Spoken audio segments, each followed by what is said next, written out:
The road to the College Cup begins here in Provo, Utah for BYU and Utah State. These in-state rivals meet in the first round of the NCAA tournament for the third time, with the winner moving on to the round of 32.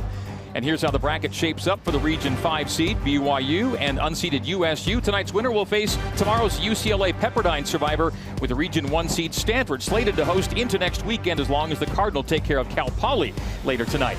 Good evening once again, soccer fans. Greg Wrubell back with you pitchside alongside Landon Southwick. And Landon, there was a time when matchups between BYU and Utah State were kind of foregone conclusions. The Cougs won the first 13 meetings with the Aggies, but since the arrival of Manny Martins and Logan, things have turned around. Utah State's gone 3-2-1 in the last 6 against BYU. And the level of competition between these two teams has risen. Both are conference championships are champions, and both are playing extremely well right now. Yeah, both come into this event on a roll. Both teams won their conference tourneys. For the Cougars, the catalyst was Ellie Walbrook. She scored 5 goals in 3 games at the Big 12 tournament, on the way to offensive MVP honors. And after scoring only 4 goals in her first 11 games, she has 12 in her last 10.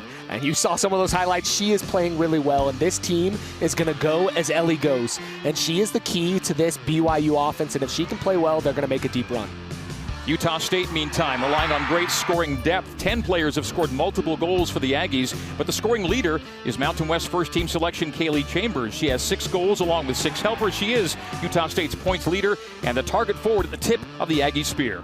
18 career goals for her, 8th all-time in Utah State history, and she needs to come in tonight and be effective for this Aggie team to get on the board early. Hoping to bar the door against the Aggies is Cougar keeper Chelsea Peterson. We'll have more on her remarkable story next as we get set for kickoff. This is the NCAA Division I Women's Soccer Championship on ESPN.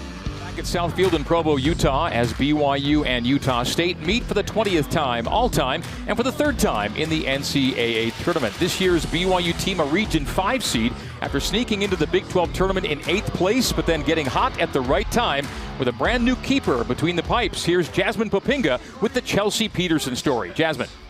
Thanks, Greg. In BYU's last matchup of the regular season, their starting keeper, Peyton Collins, went down with a suffered a knee injury, which created an opportunity for Chelsea Peterson to step up. Coach Rockwood expressed that she was very impressed mentally and physically by Peterson's capabilities in these high-pressure moments. I talked to Peterson this morning, and she said, "I don't know what's wrong with me or not wrong with me, but the nerves aren't really there." She explained to me that she's excited to be in this position and wants to shock the world again. Peterson had a career high of 8 saves in the Big 12 championship and was recognized as the most outstanding defensive player in the Big 12 all-tournament team. Greg. Thank you, Jasmine. Time for starting lineups now. We start by seeing who's in front of Chelsea Peterson in BYU's starting 11. You see that Ellie Walbrook sits up top alongside one of BYU's 2 freshman Mias, Mia Lopez and Mia Getchie, on the left side of the pitch. That back line, good to see Presley Freeman back at her starting left back spot. She took a knock in the Big 12 tournament, but got practicing this week and is ready to go. And what an impressive addition to the starting 11 Emma Neff has been at right back. Emma has been phenomenal. She's kind of come into that right back spot, filled in. She was kind of a super sub for a lot of games, and has now kind of found her footing as a starter. Gets another start, does MNF. Now for Utah State, head coach Manny Martins in his 5th season has a 66.5 win rate up in Logan. Kaylee Chambers, we're used to seeing more up top. We're going to see her slide back a little bit for Kunihirai in the 4-2-3-1 for Utah State. We don't see Summer Diamond. Summer Diamond suffered an injury versus Boise State in the Mountain West Conference Championship game, and she will not be available. And as a result, a little bit of a shake-up in the midfield. And there is Coach Manny Martin. 63, 26, and 23 is his record. And yes, the MWC three-peat, winning the conference tournament 3 consecutive seasons, punching 3 straight NCAA tournament tickets. Jennifer Rockwood with BYU in her 31st season, the only coach BYU's ever had. She has a 74.4% win rate, 475 career victories. She led her team to an 11-6-4 record this year, 4-5-2 in the Big 12. So a losing mark in conference play. So what do? They take the 8th place finish, get into the tournament as the last team, and then go win the whole thing. Well, you knew they were capable of that if they got things going. And the way Ellie's been playing, this team needed somebody to step up, and a veteran player like her stepping up at the right time, scoring goals, meant everything for this squad in the tournament. All right, BYU and Utah State meeting for the 20th time all time. You see that BYU's won 15 of the preceding 20, but things, again, flipping around a bit when Coach Martins arrives in Logan. They've won 3 of the last 6 and have split 4 meetings here at South Field. Now, one of those 2 losses in Provo did come here in 2023 in the first round of the NCAA tournament. Yeah, and it's happened before, but what's crazy is he's really turned around this side. They were the little sister in a lot of ways, but now they're that team that's coming in off of 3-peats, doing what they need to do in the conference play, getting to this first round. And I know maybe there were some questions, weren't super excited about having to meet up with BYU because they had already met them earlier in the season, but at the same time, they've been on a little bit of a revenge tour, and they are looking to draw blood tonight and level things up on the season with BYU and advance on. For BYU and Jen Rockwood, 26th NCAA tournament appearance. Utah State making its 5th NCAA tournament appearance, 3 under Coach Martins. Utah State playing in the big dance in 2011, 2012, 2023, 2024, and now 2025. They were the 3 seed at the MWC tourney before knocking off Boise State, the 1 seed in the title match last weekend in penalty kicks. Yeah, in penalty kicks, and that's a tough way to go. We talk about the energy, keeping the level of energy high in a game like that, coming off penalty kicks, but that's a big win for them because they lost to Boise State earlier in the season. Yes, it was the revenge tour in the postseason tournament for Utah State. We saw the crowd here at South Field. BYU coming into the NCAA tournament 2nd nationally in average attendance at 3,439 and 2nd in total attendance at 34,388. One of the best environments in all of college soccer right here in Provo, Utah. BYU will be in the All Blacks with royal and white. Utah State in a white and navy kit tonight. White jerseys for Utah State and the All Blacks for BYU. And we are underway. Utah State will defend the goal to the viewer left as the Aggies go, or the viewer right, pardon me, as they go right to left. BYU going left to right here in half number 1. An early touch for Presley Freeman. Good to see her back as she was nursing a knock during the week. Lucy Kessler commands in the center circle. And there's M&F. A 1-2 play back by Vance to Neff, and they combine on the near touchline. Heavy touch nearly gave it away, but rebounds back to Kessler, and she'll switch the pitch. Bringing it out of the air is Freeman. A nice step-up win by Rachel Reitz. A settled touch by Chambers, but played it into the path of Mia Lopez, who gives it right back in turn. You see the BYU high press in action. The settle by Wirtz. The backline play to Karna. Misplay by the Aggies, a BYU throw in the attacking third. Both teams want to play possession, so it's going to be important to connect passes. See an errant pass there from Utah State. Both teams are going to succeed if they're able to connect passes. Target was Kromenhoek, got away from Micah, and now it's header after header in the Aggies' defensive third. That's just going to relieve the pressure for a moment. Sometimes you got to clear it up over top, reset your lines, get set in, and you're going to see Utah State press a little bit higher on this scenario. The Chelsea Peterson keeper kit, highlighter green. Pink kit for keeper Ali Grassoff.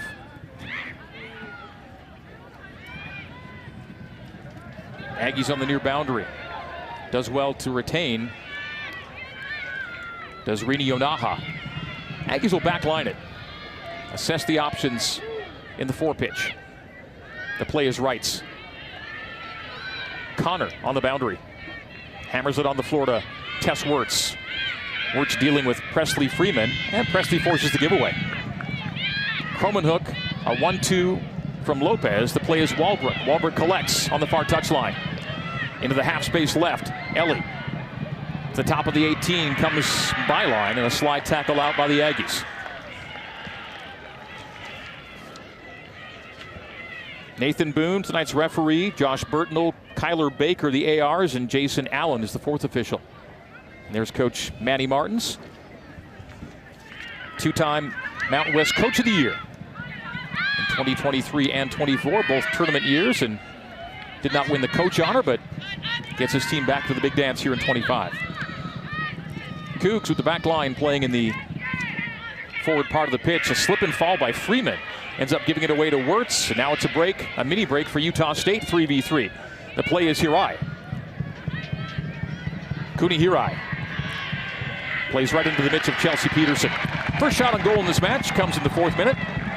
And the first save by Chelsea Peterson. We're going to replay look at that. Out wide on that near or far side, cuts into the left foot. Shot cleanly into the keeper's waiting hands, but a good idea there from Utah State early. Cooney Hirai, 3 goals, 2 assists on the year. Had the winner against New Mexico in the Mountain West tournament. Coming down the barrel is Kessler. Plays on the wing right to Vance. Will drop it off to Neff in the half space right. Into the closing third now, M&F slicing between 2 defenders. Upended, play on.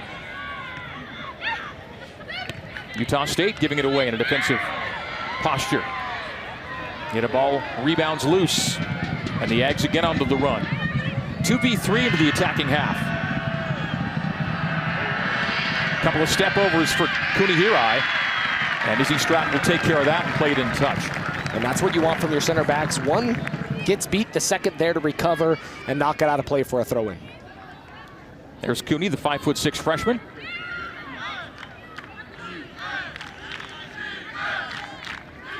Winder with Yonaha. Rini Yonaha to the top of the 6. Blasted clear as far as Connor. Flag was up, first offside of the night. There's Nathan Boone, tonight's arbiter. We're in the 5th minute, just underway, BYU and USU. Aggies went 10-6-6 in the regular campaign, plus tournament play. BYU 11-6-4 through Big 12 tournament play. Both teams winning their conference tourney titles. And one of the more impressive parts was they were undefeated at home in Logan, which is pretty impressive for Utah State and what they were able to do on their home pitch. BYU 6-3-1 in 10 Southfield outings this year. Kessler wins from Chambers. Lateral Vance. Momentary stoppage of Vance. The play is long and a little too long. Down the left wing targeting Micah Cromanhook. Or pardon me, targeting Mia Getchie. Both Getchie and Cromanhook play with that distinctive pink hairband. Yeah. Little signature they've got going on. You could hear Coach Rockwood maybe through our mics. She was saying, I like the idea, good idea, good idea. And that's the type of things that BYU wants to do. They want to see if there's opportunities up the middle. If not, they're going to play it wide, try to get the ball up over top, and then cross, serve it back in. That last ball climbed over the paint for a BYU throw. There's Mia Getchie.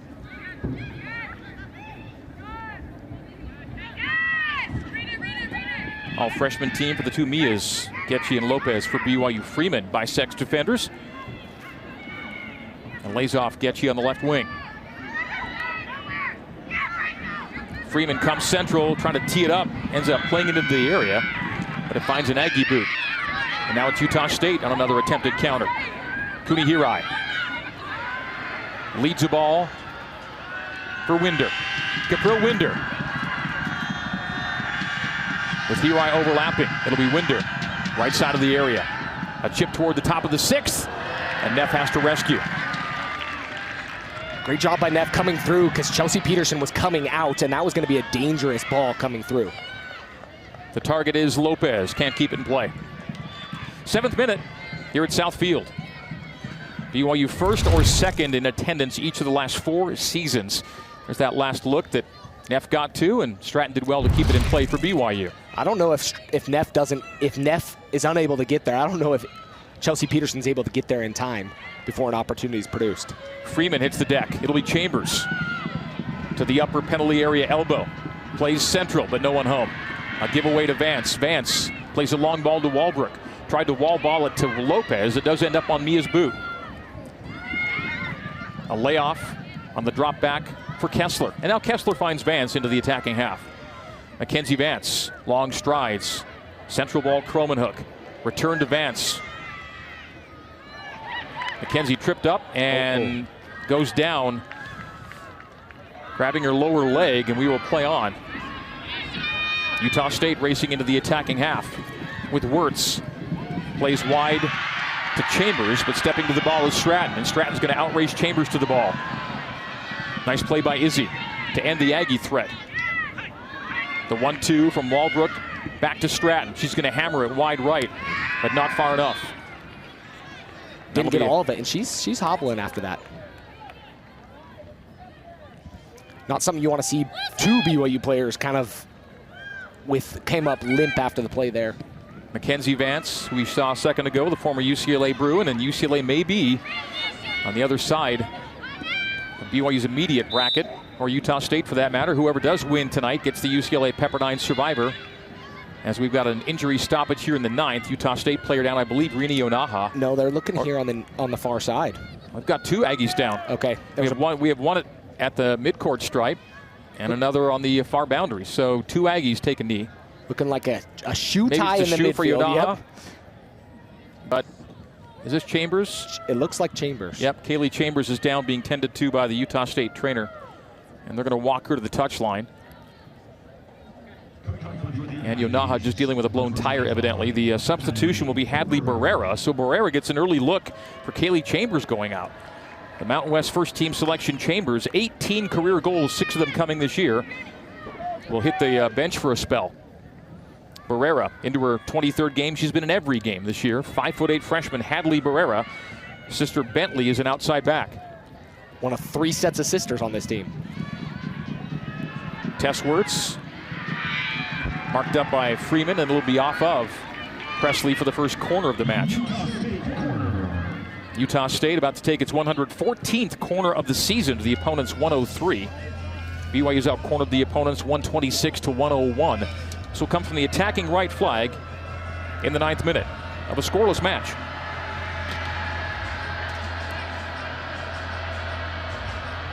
Carly Connor joined at the quarter arc by Rini Onaha. It's Connor over the ball.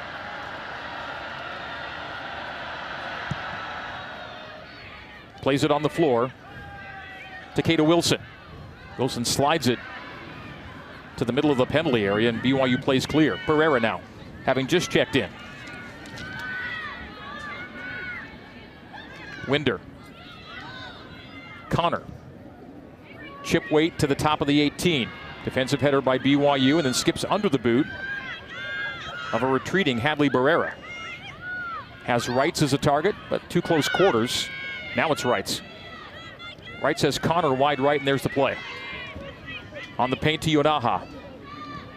Nice triangulation. Back to Yonaha. Takes a hit as that ball rolls slowly toward the top of the goal box, and BYU blasts into touch. And there'll be a foul. Or was a flag up? Flag was up, I think, but that was a tough challenge coming through, and I was wondering if he was going to call the foul there in the corner. And Yonaha is a little slow to her feet. And she was a little banged up coming out of the conference tournament, so I have to keep an eye on her. You see that right thigh, knee area does have a wrap and maybe some... And the tape under. The tape underneath, yep. And that's one of those challenges. You play 4 games in 10 days for Utah State, and going to extra time in one game and then PK in another game. I mean, that's a tough run for anybody, and especially your back line who played every minute in those games. You're going to take some knocks in games like that. Ball gets to Cromanhook. A quick touch to Getchie. Getchie accelerates into the half space left. Plays Lopez. Lopez latches on. Gets back and loses on good pressure by Utah State, and it'll be a foul on that tug. It'll be a restart in the 12th.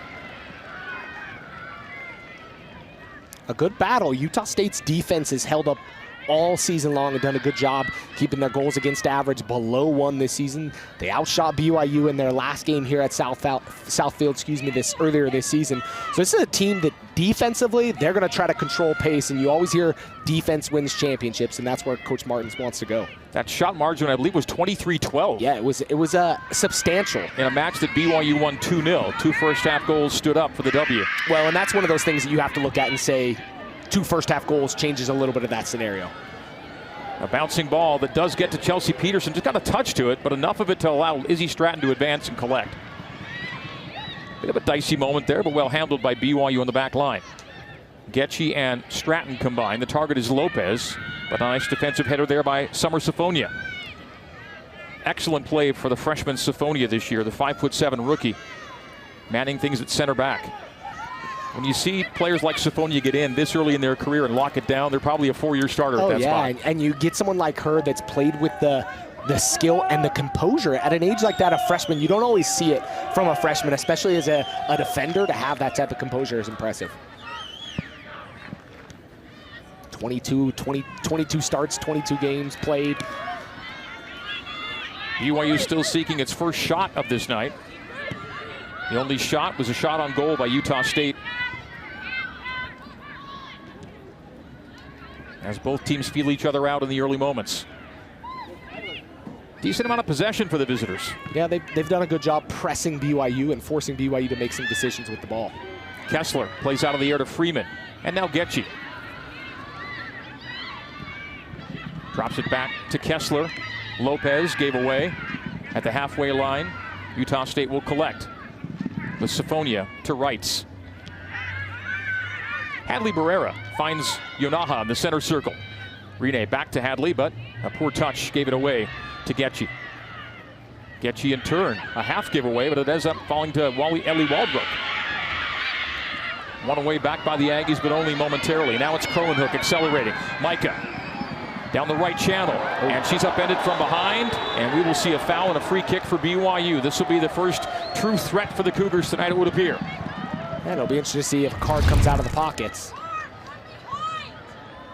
Tracked down from behind and hewn down from behind. Kata Wilson on the foul. Didn't see a card, did we? No card shown.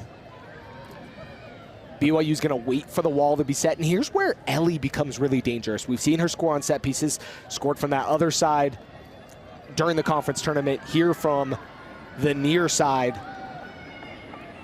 And a more difficult scenario for a right-footed player, but something that you can put in the box looking for like an Izzy Stratton or someone on the back post. About a 26-yard free kick for BYU.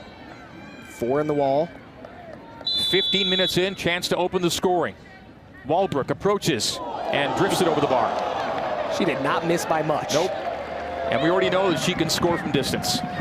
That was one impressive hit, and the way it dipped, you saw it go up and down, and she went for that near post, and that is a gutsy move to go around the wall. But if she would have scored that, it would have been SportsCenter top 10 and one of the best goals this season in college soccer. We stay 0-0. First shot of the night, though, for BYU. Not a shot on frame, but a good look by Waldbrook. Aggies play down the boundary. Aggies hit the back of the attacking Mullenmeister, and Utah State gives away. Getchie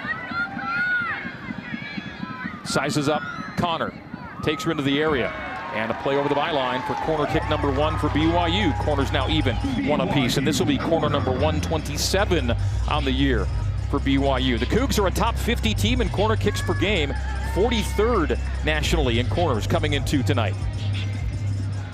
From the attacking left,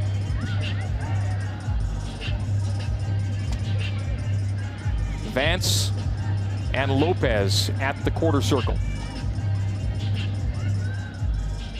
Kessler and Freeman on top of the 18 as well, so keep an eye on those players as well. The play is short. Open look for Freeman. Central to Kessler. Sizing up her left. Oh, what a save! A diving stop to her left by Ali Grasshoff. A great look for BYU and equal to the task, the 5'10" junior. I don't want to say I was seeing that build-up, but you saw Presley push it over right there to Kessler, and Kessler put it on frame and made the keeper make an incredible save to keep this one scoreless. And through a ton of traffic, too. Great vision by Grasshoff and the diving Perry. Another corner for BYU. Far post, settled, and just wide. That was Stratton getting a boot to it on the far post. Izzy was a little bit off balance as she was falling away from goal, tried to kind of reposition last minute, put it towards goal, but wide of frame. These are 5 seasons under head coach Manny Martins. It's impressive. There's nothing like that. You don't see teams like that, especially in the college game, that year after year reloading talent and keeping the goals against below 1. Landon, it was a minute ago we were saying BYU was without a shot. And now it's 3 shots with 1 on frame for BYU just that quickly. Well, and the best attempt of the night right there from this game so far with Kessler just putting it on frame. And she did everything right, getting the setup touch, pushing it on frame. And then a lot of times with traffic like that, Greg, you see goals happen because the keeper never has a chance to see the ball in front of them. The All Big 12 second team selection, Lucy Kessler, not too far from her 4th career goal. She has 2 on this year. Kromenhoek slows her roll, slips, falls, gets back up, and then gives away. Rini Onaha in the center circle with Kromenhoek giving chase. The play is wide right, and that's going to be too wide and too far right for Tess Wirtz. Into touch for the BYU throw in the 18th minute. 3 shots for BYU, 1 for Utah State, and shots on frame are even right now. If you're an Aggie fan, you're watching the counterattack be pretty effective from Utah State. BYU's definitely going to have to be careful in this game about giving the ball in the way in the midfield, because Utah State wants to go quickly, and they've found themselves in 3v3 or 3v2 scenarios a couple times tonight. M&F strides into the attacking half, filling the half space right as she nears the closing third. It'll be a giveaway and a play away. Up the boundary by Utah State into touch for the BYU throw. We're in the 19th here at South Field. Beautiful weather today and into tonight. Cloudy, but nothing in the way of precipitation threatened, and the early week forecast was not good for tonight. It changed in a favorable way. Nice temperatures for this kickoff. Mackenzie Vance has a look from 20 plus, will play it left. Getchie into the area, ran into traffic, gets it back, and it's in! Mia Getchie opens the scoring for BYU. Far side netting, it's 1-0 on the 19th. What a goal there from BYU. Combination play, getting the ball to move, and getting that opportunity. And maybe at a fortunate touch there as she got tied up, got maybe in a little bit of a pickle, found the ball back to her left foot and put it in that far post side netting. Goal number 5 for Mia Getchie, a member of the Big 12 freshman team, showing why as it takes a touch to the back of the net. And it's 1-0 BYU. Looking at that a second time, it looks like there was a deflection coming through as well, so maybe a little bit of an assist coming in and making it help find the side netting, but BYU getting the early lead here against Utah State, and a massive goal for them. BYU 10, 1, and 2 on the year when scoring first. Utah State has not won a match this year when conceding first. They're 0-5. 0-5, and that's the number that I kept thinking in my mind. Whoever could get the first goal in this game, it was going to make the other team really get in a difficult position. And Utah State doesn't like playing from behind. They're capable of scoring goals. They had a few games this season where they scored 7. So they're capable of scoring goals, but that's a tough hill to climb here at South Field. Assist to Micah Kromenhoek and Mackenzie Vance for Kromenhoek, her 7th helper, and Vance picking up her 3rd assist of the year. Goal number 5 for Mia Getchie, and the Cougs open on top. And if you want to go aggregate, it's now 3-0 BYU on the combined scoreline after a 2-0 decision back at South Field here in September. Thank goodness we're not playing aggregate on things, because the challenge of thinking through that mental gymnastics to make things work is pretty crazy, but a big early goal for BYU here in South Field. Into the 20th minute. Utah State playing from behind on the Cougs' home pitch. Kromenhoek, a facilitator for Vance, or for Getchie, who now has the ball. From Kromenhoek, it's Freeman targeting Kromenhoek. Ags will take away Barrera. And a diving stop to her right as Kuni Hirai gave it a ride. And Chelsea Peterson said, I'm going to elevate for that, make a clean catch. She puts it a little bit more on frame.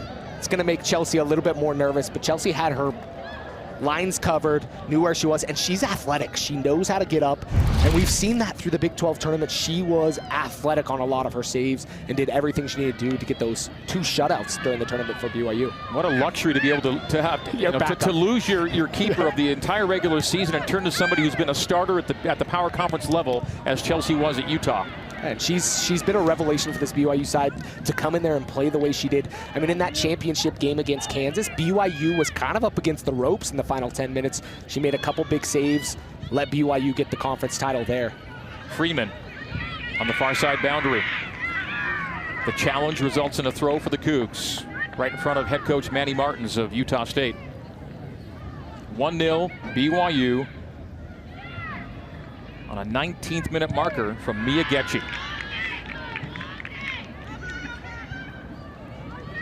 She has 2 game-winning goals on the year, does Getchie. Might this be a 3rd? Definitely puts her in a good spot, and BYU likes playing with that lead. They're going to make a substitution here momentarily, the first of the match for BYU. Utah State already had to make that substitution. We saw it earlier, and Chambers came out. It'll be interesting to see if we can get an update on Chambers and where she's at, you'd hate to see a player of her caliber not be able to re-enter the match throughout the night. Speaking of Getchy and game-winning goals, she had the game winner against Utah State. In fact, she scored both goals against the Aggies back in September. Hey fans, get all the up-to-date information on the NCAA Women's Soccer Championship by logging on to ncaa.com. There's Lopez out and Hallie Dixon in for BYU. Head coach Jennifer Rockwood going to her bench here in the 22nd. We're almost halfway through half number 1. A flick on. The Ags haven't cleared it yet. And Walbrook sends it just wide. It's set for Ellie Walbrook, the last player the Aggies want to see with a ball on her boot. And I'm not just sure outside the post. Not sure what was going on there. You do not need to play with the ball inside your 18. Head it away, head it out. And if you're going to give Ellie, someone that's been on a heater, an opportunity like that, she's going to score it 9 times out of 10. Winder. Barrera.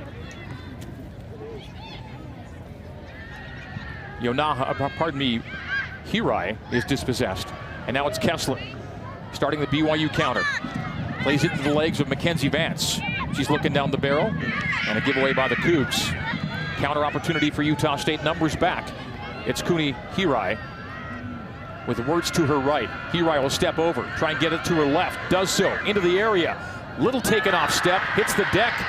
A wrong step, and the Cougs take away in the defensive third.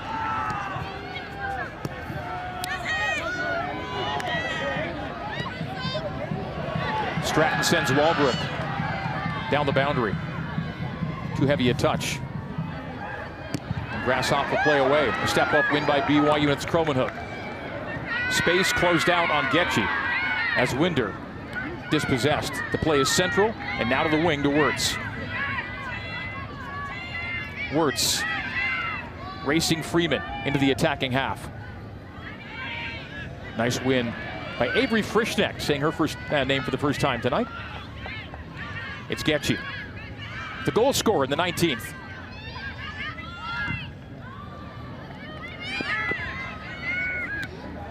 Volleyed out of the air by Mackenzie Vance. She'll backline it to Neff. The ball is central to Kessler, and again, the BYU rear guard receives the backward pass. It's Frischneck. Racing into the attacking half. Avery a floor ball to Mackenzie Vance. Wanted to one-touch it down the boundary. We'll see a substitute for Utah State. Samantha Sellers checking in. The 6-foot freshman, a couple goals on the year into her 21st game. She'll be checking out Maya Mullenmeister. BYU will bring in Afton Perry for the goal scorer Mia Getchy. Freshman replaces freshman for BYU. And that's one of the crazy things we haven't talked about in this game, Greg. There's a lot of freshmen for both teams, and that bodes well for the future of both these programs, especially BYU. They really have that one senior, Mackenzie Vance, and the freshmen have stepped up, and the depth is even on the bench with more freshmen who haven't really had their names called all the time, but have made appearances this season. Cromanhook saw it drift past her to Dixon. Perry, and now Dixon. Hallie finds Perry. One away by the Aggies. They'll simply play to the neutral third where Izzy Stratton collects.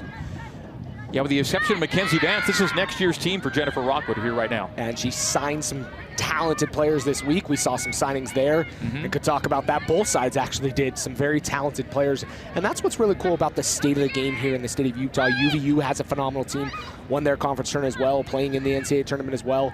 And there's just a lot going on here for the state of Utah in soccer. The play is Dixon to Walbrook, but anticipating and accelerating to the ball is Allie Grashoff. She'll collect and assess her down pitch options. When the 26th minute, Mia Getchy in the 19th provides the 1-0 margin for BYU. That header to the boundary got into touch from Kessler, and Utah State will get a throw. Under 20 remaining in the first 45.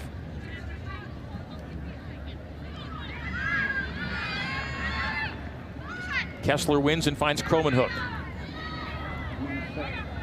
Going down and getting up with the ball is Kata Wilson. A play on, and BYU on the dispossess. It's Perry. Plays off of Vance. And the speedy M&F races right into the path. Here comes Neff into the closing third. Central ball, Cromanhook. Cromanhook to Vance. Now McKenzie will hit the gas. Slalom a couple of defenders. Wheeling away is Mackenzie Vance. Will play the drop off to Neff.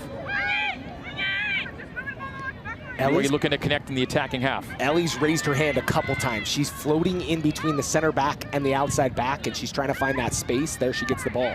And gets a touch to Perry. Overlapping is Freeman. The ball knocked away from Perry. And Utah State does well just to blast away. Over Stratton, and Frischneck will collect in the defensive half. BYU 9-0-2 and leading at halftime this year. Will they take a lead to the break? 18 minutes for the Aggies to alter that scenario. Played right to Peterson. Wirtz with a shot, but no trouble at all for the Cougar keeper. It was a good shot. It was knuckling down, but she probably took it a little too early. Needed to wait a little bit, trying to find the line there. She was between the center backs and the midfielders. Both shots on for the Aggies right at keeper Peterson here in the first half. We're in the 28th. Peterson will punt away into the night sky here at South Field. Dixon waiting for the ball to settle. We'll see it climb over the paint.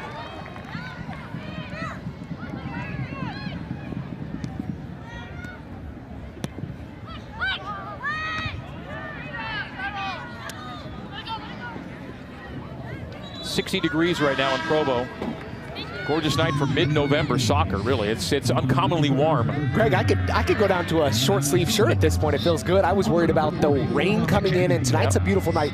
The only worry you have as the temperature starts to dip is the field gets a little slippery. The dew point. As the dew kind of comes in. All right, Summers in for Vance and Hendricks in for Hirai, as we tell you that you can watch the Women's College Cup starting with the semifinals on Friday, December 5th at 6 p.m. Eastern. And Game 2, championship night, or rather Game 2 for that night will follow immediately, then championship night on Monday. The kickoff at 7 Eastern on ESPNU. All the matches available as well on the ESPN app. The Final Four in Kansas City this year. As Presley Freeman is fouled, they gave advantage for a moment and then whistled it down and brought it back. So BYU free kick from its defensive half. And I think some of that came from Coach Rockwood yelling, "We will take the foul." And with a 1-goal lead, you have that ability to kind of slow down play, keep possession. Dixon crosses from the byline. It got actually to the keeper, got a mid on it, did Grassoff, and Utah State plays away and averts danger. Hendricks, having just checked in, centrally to Wirtz. We'll put her back to goal and play rights, and now it's on the back line. Wilson plays left back. A step-up win by M&F. She's so fast out there. Centrally, Hallie Dixon. Dixon with some space. Comes middle. Tried to play it on the floor. It was intercepted. Utah State with a miscue, but it'll simply get into touch. And who touched last? They say Dixon? No. It'll be Utah State throw. Not quite sure. A lot of crowd boos over there. Thought it was the other way, but nonetheless, Utah State, free kick. Something else I didn't see there on that play. Not what I was expecting. We've played 30 of 45 here in the first half.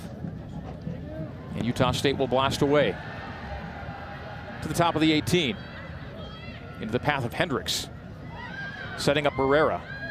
The play is Yonaha. Whiffed on defensive pressure. And then a play wide right for the Ags. Subs for BYU and Utah State. It'll be Cameron Jorgensen coming in on the back line for BYU. And Bentley Barrera also entering on the back line for Utah State. It'll be Barrera in for Carly Connor. A pair of Barreras for Utah State, Hadley and Bentley. Hadley a forward/midfielder and Bentley on the back line. BYU with Kessler finding Perry, who in turn locates Bocce Jorgensen. He's Cameron Jorgensen, nicknamed Bocce on the team. Getting it back is Kessler. At the center stripe, Kessler comes through the center circle. Cromanhook. She'll start a direct path toward the 18. Edge of the area. Cromanhook. Still Cromanhook. Last touch gave her away, and Utah State gets rid of it near the byline.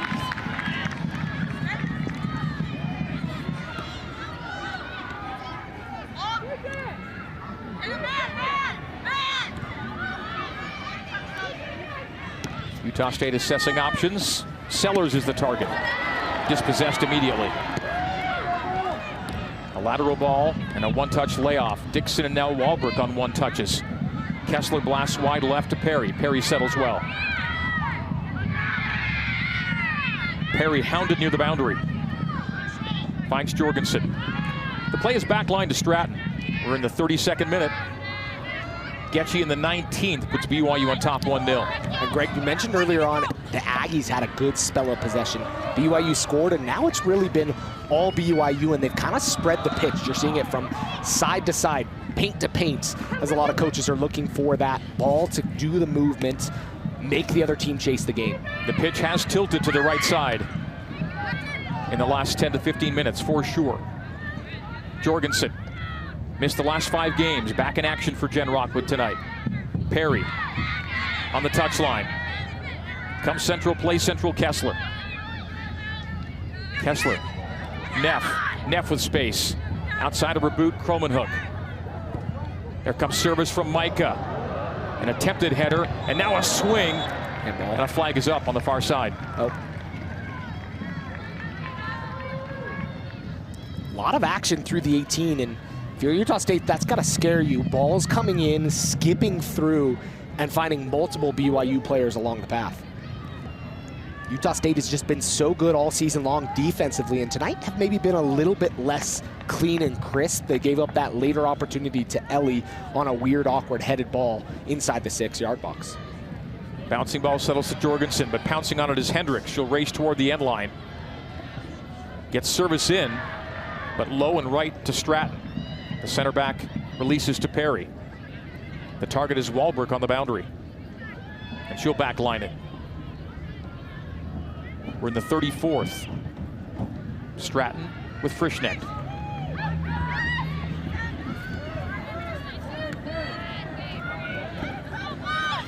Cromanhook waits for the bouncing ball.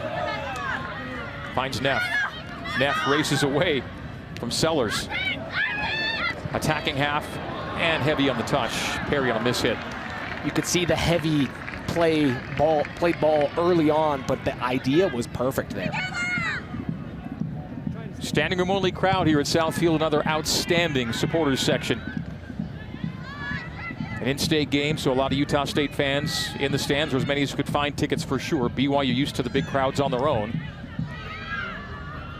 But any help to fill the venue came courtesy of the fans from Logan tonight, but people lining the pitch all the way around here at Southfield. Outstanding support for soccer here at BYU, always been that way.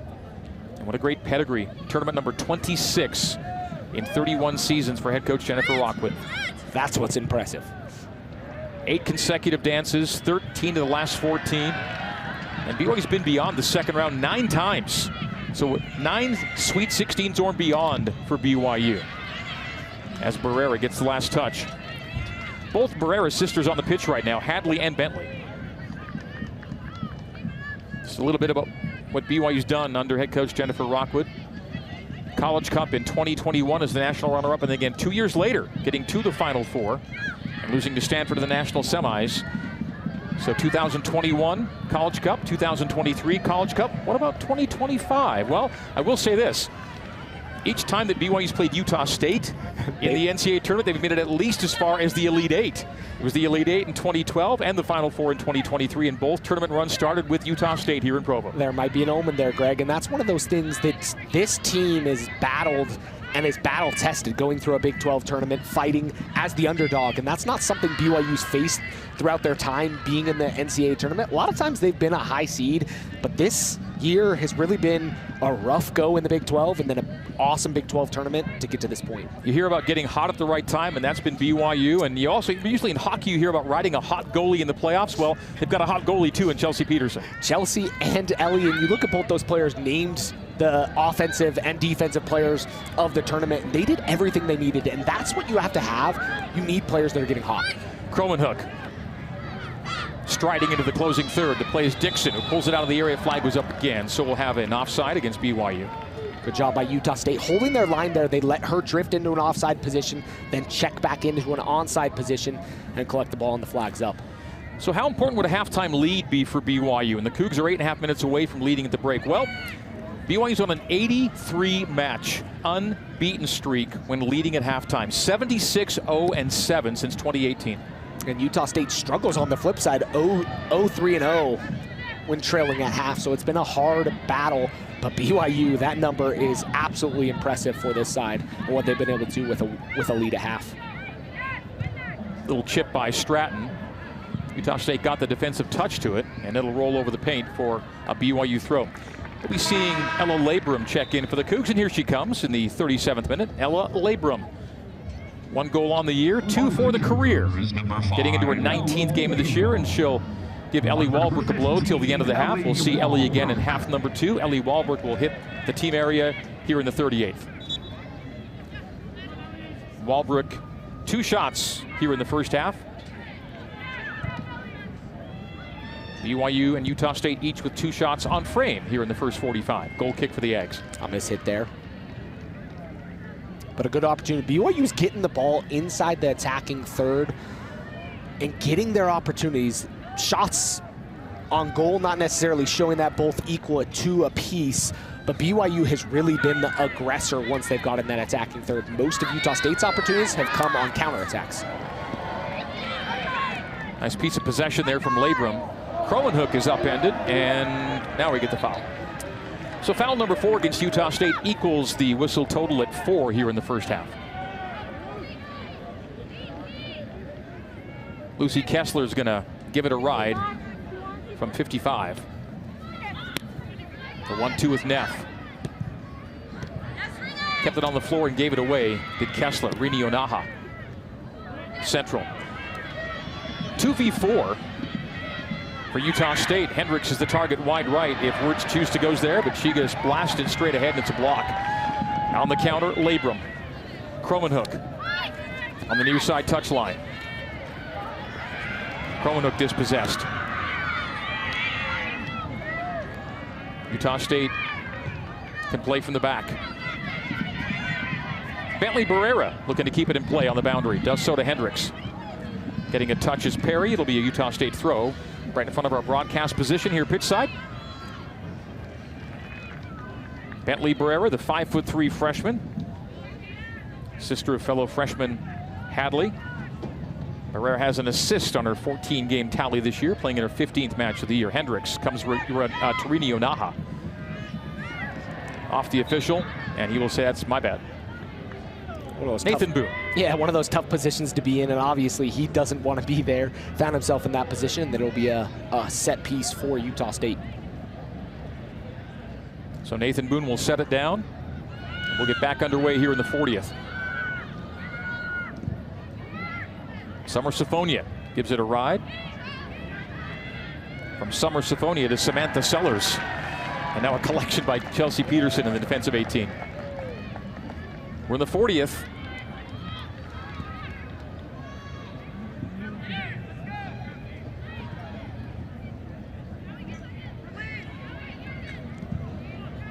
BYU's led at halftime 11 times this year.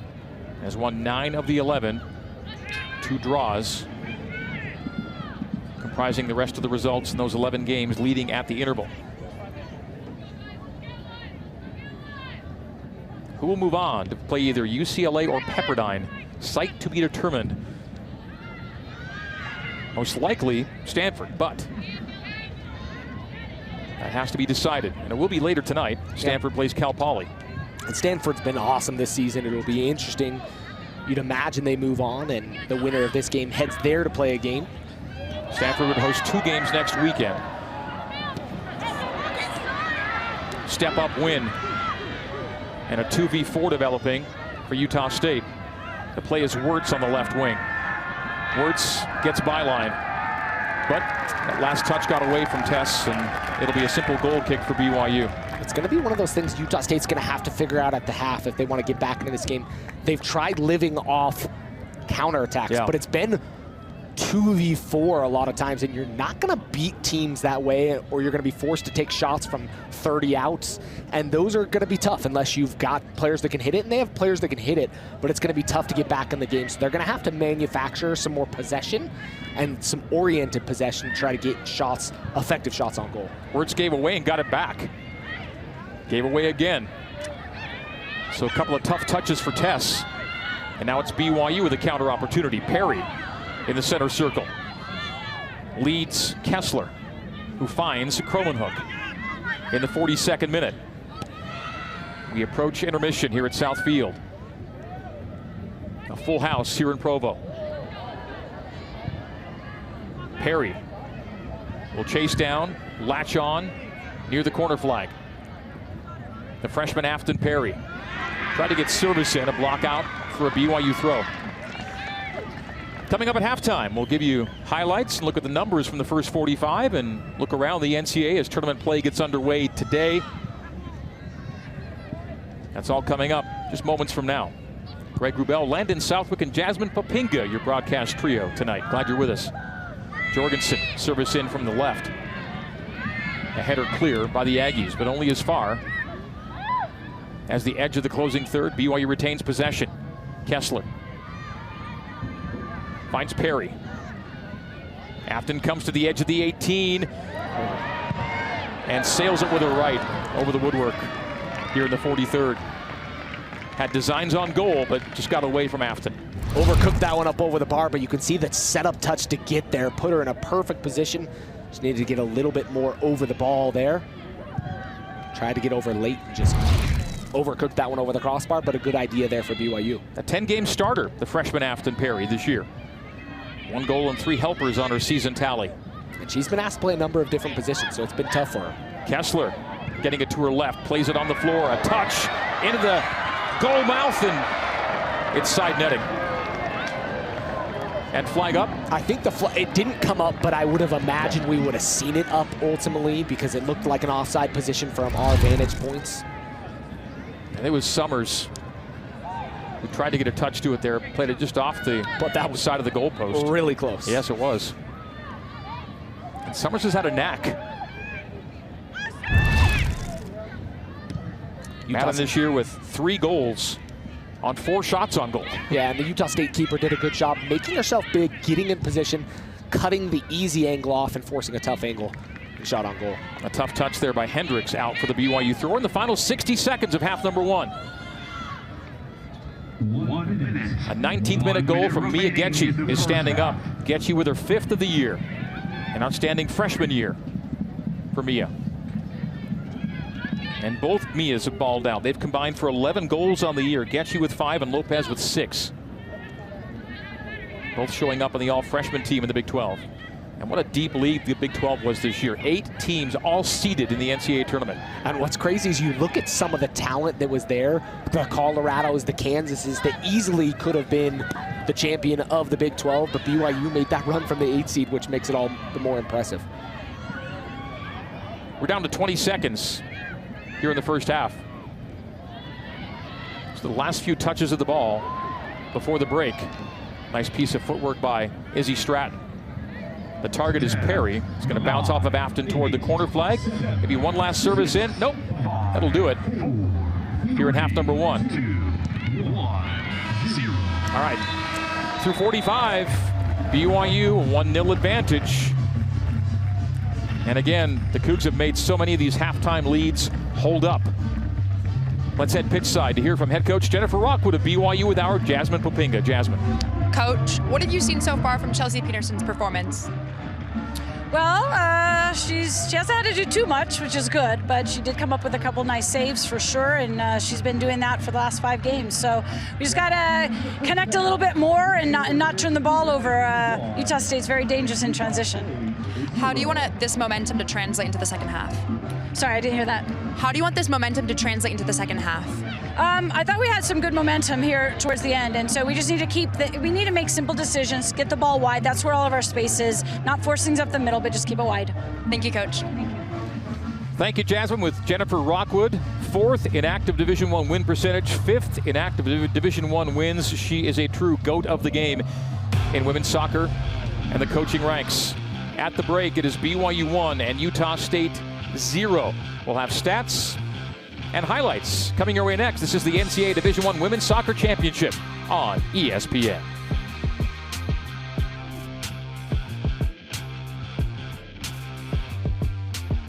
BYU 1, Utah State 0. We get set for the second 45 here at Southfield in Provo, Utah.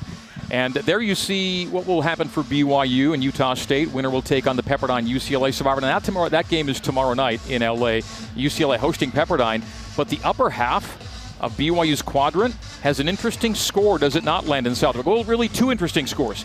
Alabama, the 8th seed, is in extra time with unseeded Northwestern. And Cal Poly, with a first-minute goal, has gone on top of Stanford. It's 1-0 Cal Poly. Now, BYU had to settle for a 2-2 draw at Cal Poly earlier this year. And look at the Mustangs up on the 1 seed Stanford. Never say never, but it wouldn't be would this result hold? And it's 1 minute in, right? But BYU needs some things to break for them to play more soccer here at Southfield. And, of course, Stanford losing would be one of those things. UCLA would also have to lose.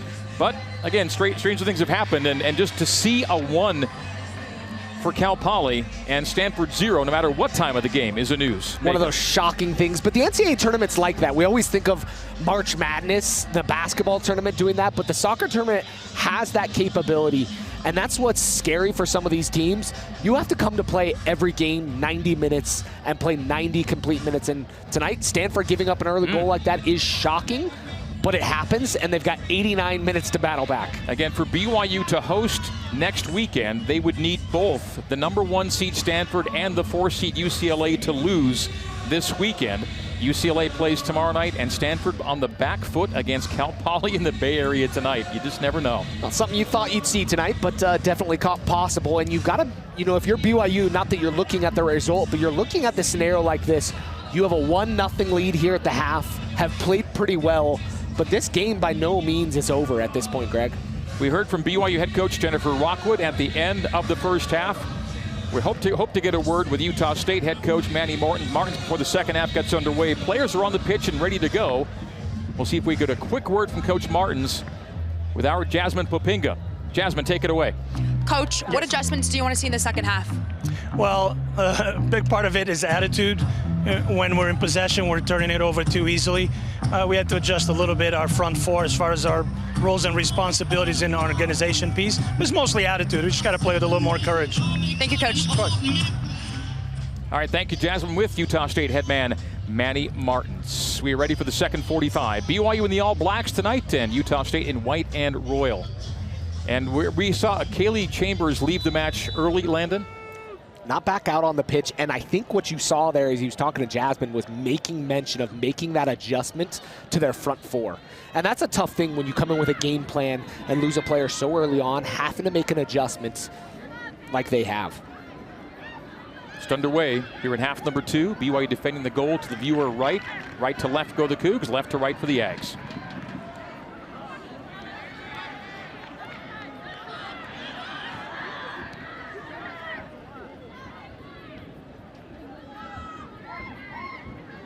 Hadley Barrera getting a second half start. Yonaha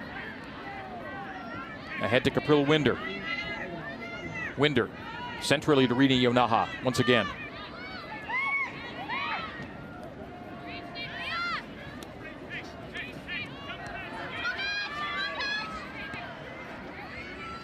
Coming central in a giveaway.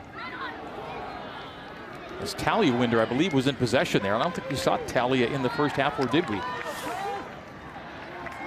No, she did not play in half number 1, and I believe that was Talia Winder with that touch a moment ago. That's another one of those adjustments. Point, far side of the pitch. Yep. So a couple of new looks at least in the starting 11 for Coach Martins here in the second half. This is when you kind of throw things that you've seen and maybe look for some spark out of a player. And that's what you need, a spark off the bench. We know both teams have players that can come off the bench and have. Utah State had a few come into tournament games and provide that spark. And they're going to look for a spark off the bench here tonight from a few different players. The Aggies already lost Austin Miller and then lost Summer Diamond in the Mountain West tournament, and now Kaylee Chambers plays only 8 minutes tonight, and she's the goal-scoring leader for Utah State. So personnel issues for the visitors from Logan. Racing down the left wing is Mullenmeister, and she won't get there in time. And when you have a long tournament like the Mountain West, when the Mountain West Conference has, having to play 4 games to win a title, BYU played only 3. Those 4 games can beat you up pretty heavily. Mia Getchie's 19th minute marker holding up for the home side. Mullenmeister sizing up Kromenhoek, gets service in. Settles, but well cleared by the Cougs. And a missed touch off the head for a BYU throw here in the 48th, just underway in half number 2. Utah State's never gotten a result in the postseason here in Provo. 0-2 all-time, playing at BYU in the NCAA tournament. Losing here in 2012 and 2023, and in both of those years, as noted earlier, BYU made it at least as far as the Elite 8 in both of those seasons. And what fun runs those were here at Southfield. One of them being here at Southfield and the fun they had. Since Coach Martin's arrived in Logan, here's what his teams have done here at Southfield. Split the difference. Yeah, and he's been a good coach and a massive change for this Utah State side. Brings his flair and has recruited really well to bring talent to Logan. Kromenhoek just past Ellie Walbrook.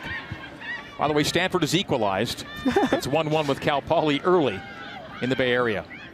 8th minute and already 2 goals scored. It's going to be one of those wild games.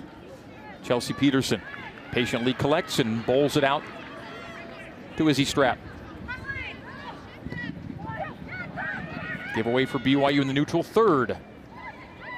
Yonaha can't settle that hot shot on the pass central. Lopez. And Vance a little too deep on the hammer. A clean catch by Grassoff. Allie Grassoff, the 5'10" junior UC Riverside transfer.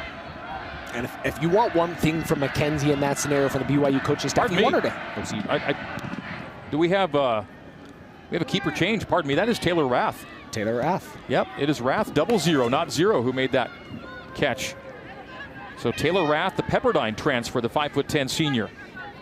And she played hero in the conference championship against Boise State. Coming in for penalty kicks, just for that moment. So multiple lineup changes in the starting 11 in half number 2 for Coach Martins. And when your season's on the line, at this point, you make any adjustment you possibly can to try to throw off and throw something in balance. Mullenmeister dispossessed well by M&F at the edge of the 18. Wins it back, does Mullenmeister, but gives it away to Neff. Vance runs right into Capril Winder. She hits the deck as Mullenmeister played on the half space left to Kunihirai. Extending to knock it away was Neff. Another fine defensive play by Emma. Lopez collides hard with Winder, and we've got a whistle. It'll be a foul on Capril Winder, and BYU will get the free kick as Lopez gets to her feet and jogs it off. And a pretty 50-50 ball there. I don't know that I would have called the foul, and Coach Martins is frustrated and hot on that. But that challenge by Neff, and you're going to see a replay of look at this. There we go. The splits. Does the splits to win. Greg, can you do that? Nope. Hard pass. We will not put that video on social media. We're in the 51st. Vance try to stab it away from Hadley Barrera.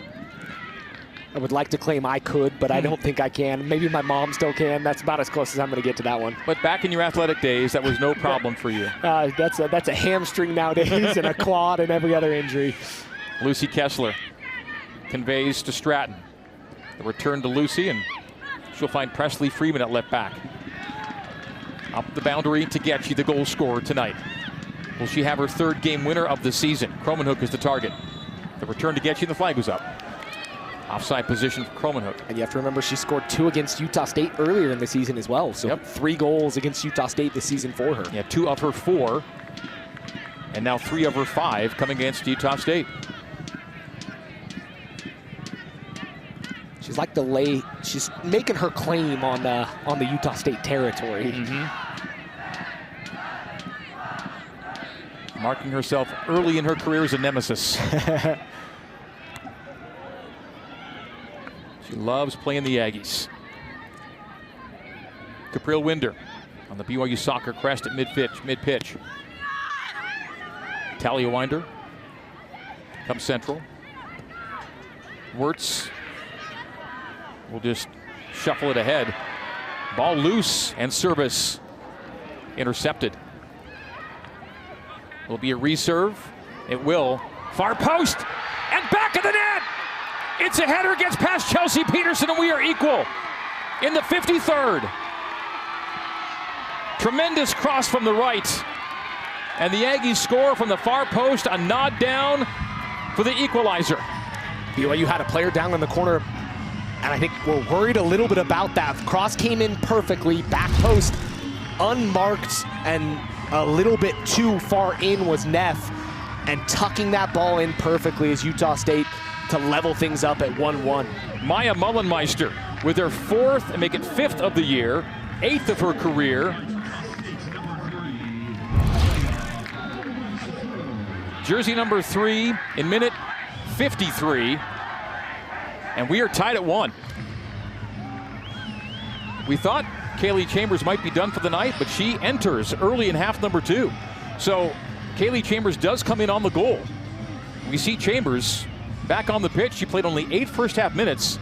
Thought she might be done for the night? Nope, not so. Interesting. It'll be interesting to see word on that. See?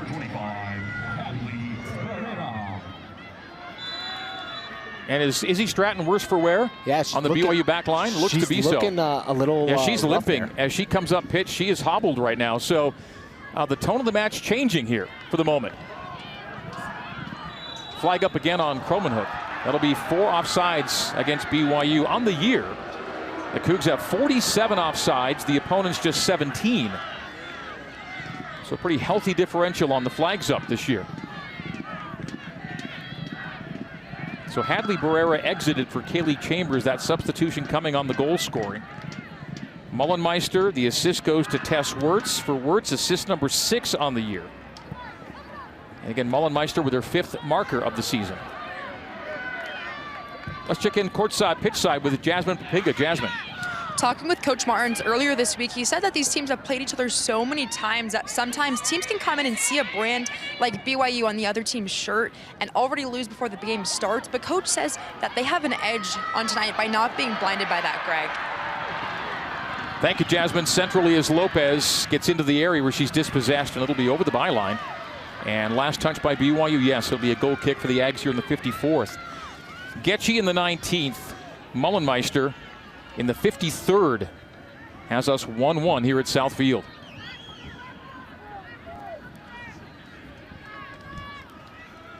On BYU's half of the tournament bracket, Utah Valley has taken a lead on the Big 12's Colorado, 1-0 in Boulder in the 15th minute. Stanford Cal Poly 1-1 in the 14th in the Bay Area. And they're going to a second overtime session, 8-seed Alabama and Northwestern. These games all out of the BYU quadrant, or 16 in team bracket in the 64-team field. We're 1-1. Overtime's our golden goal in the postseason. If nothing through 20 extra period minutes, 2 10-minute periods, we will go to penalty kicks. Long ways to go before we start addressing that here at Southfield. M&F up the right wing. Lays off Kessler. Kessler wheels away from Chambers. We thought her night might be done. She comes back in here in half number 2. Kessler releases to Neff. Neff tried to put it into the mixture, but blocked by Mullenmeister, the goal scorer. And if you're a Utah State fan, Chambers looks like there's nothing going on from the visual eye, so looks pretty good for her coming on here in the second half.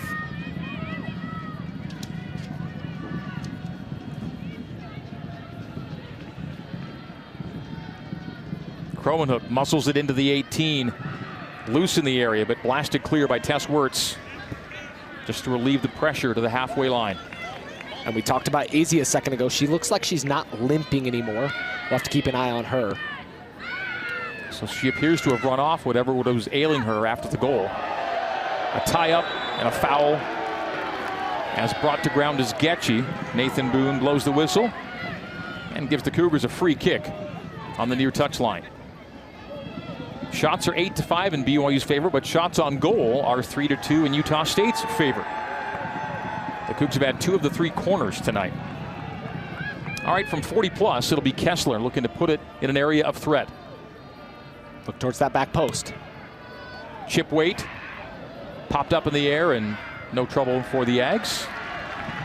At least it will be nothing in the immediate goal mouth scramble, but it does result in a corner. The last touch was Utah State, so it is a corner kick for BYU. Corner will be from the attacking right. BYU played it short and then across the 6 to get Lucy Kessler an opportunity early. They've got 2 out there. I would imagine this one's not played short, as Utah State's defending it a little bit different this time. Kessler will drive deep and high, and saved well by Taylor Rath.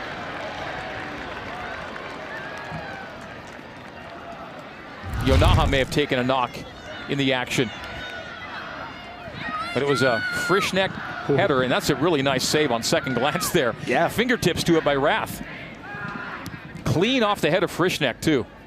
There was a player on the line for Utah State, but Taylor Rath made sure it didn't get past her mitts. But some encouraging signs if you're an Aggie supporter here at half number 2. Yeah, they've been a lot more decisive with their opportunities. We saw a lot of counterattacks in the first half. Now they've possessed and been decisive with their possession. But on the flip side, BYU still finding their opportunities and finding possession as well. Just over a half hour to play in regulation. The play is down the near side boundary. Sliding to it and knocking out for the throw is Summer Siphonia. The excellent freshman center back from Manny Martin's side. Freeman will throw and get it into the area. It's quickly out of the area. Utah State gave away in the closing third, and then BYU returns the favor on the touchline. Hallie Dixon will enter for head coach Jennifer Rockwood and BYU here momentarily.